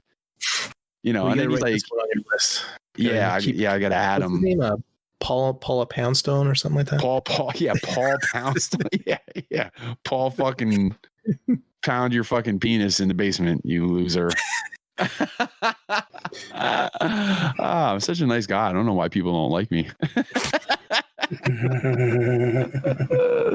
Your list must be up to at least 10 by now, I think. Yeah, it's a team at this point. It's like the Brotherhood of Evil douche mutants, I guess. So you can have the East Coast and the West Coast pretty soon. But I need my team. I got my team. So I tagged you, Levy, and Josh. I tagged you and Levy just because I wanted you to see it, but I tagged Josh because I knew Josh would unload on him, and he did. Josh is added to my Avengers team. It's me, you, him. We'll have to see. I'll have to get my own team together, my own MKU team. I like the MKU. MKU is cool. To look at the comments and they were like gone. I couldn't find them. My comments were gone. No, his comments are gone and shit like that. You know what? I didn't want to. The Reflector File page on Facebook has been such a good natured page, and it has been a lot of positivity, and everybody's been kind of cool and shit. I didn't even want that shit staying, and instead of just deleting it, I was like, "Fuck this asshole, man! I'm fucking reporting it." So I reported it, and then they deleted it. I can still see his posts. Oh, you can? Yeah, if you bring up all comments, it still shows up. Oh, that's weird. I'm gonna go. But my comments are gone. No, I'm gonna go back because I got a notification saying that they deleted it. So I'm surprised it's even there. It said like 23 comments, and then there was like only like 11 you could see, and that wasn't anything was in it at all. Not even Josh's or anything. Huh. Yeah, they're gone for me too. Okay. Yeah. Yep. So all right. Well, add them to the list. Levy right away was like, "Is that Rick Roberts?" No, it's not. Different fuck face. Because you would have known Rick Roberts because he would have wrote a fucking Bible passage and it would have been like zero punctuation. You know what I mean? Rick Roberts is the mastermind behind all of these attacks. Yeah, he is. Rick Roberts is like the Thanos of the MKU. Meanwhile, you find out he's like 5'2", like 145 pounds. He's just gonna come to your house with 5 like anal butt plugs in his hand of different colors. That'd be great if he showed up and like Vanessa just beat his ass. I'm here to see Michael Kincaid. That sounds like just like Joe's voice. Yeah. Where's he at? Where's he gonna be? Tell him I'm here for him. Up in the bathroom putting that gel in his hair. Yeah. One of these days, one of these days, one of these days. I want an Easter egg. All right, that's enough, man. What's up? And on that note, enough's enough. We're out.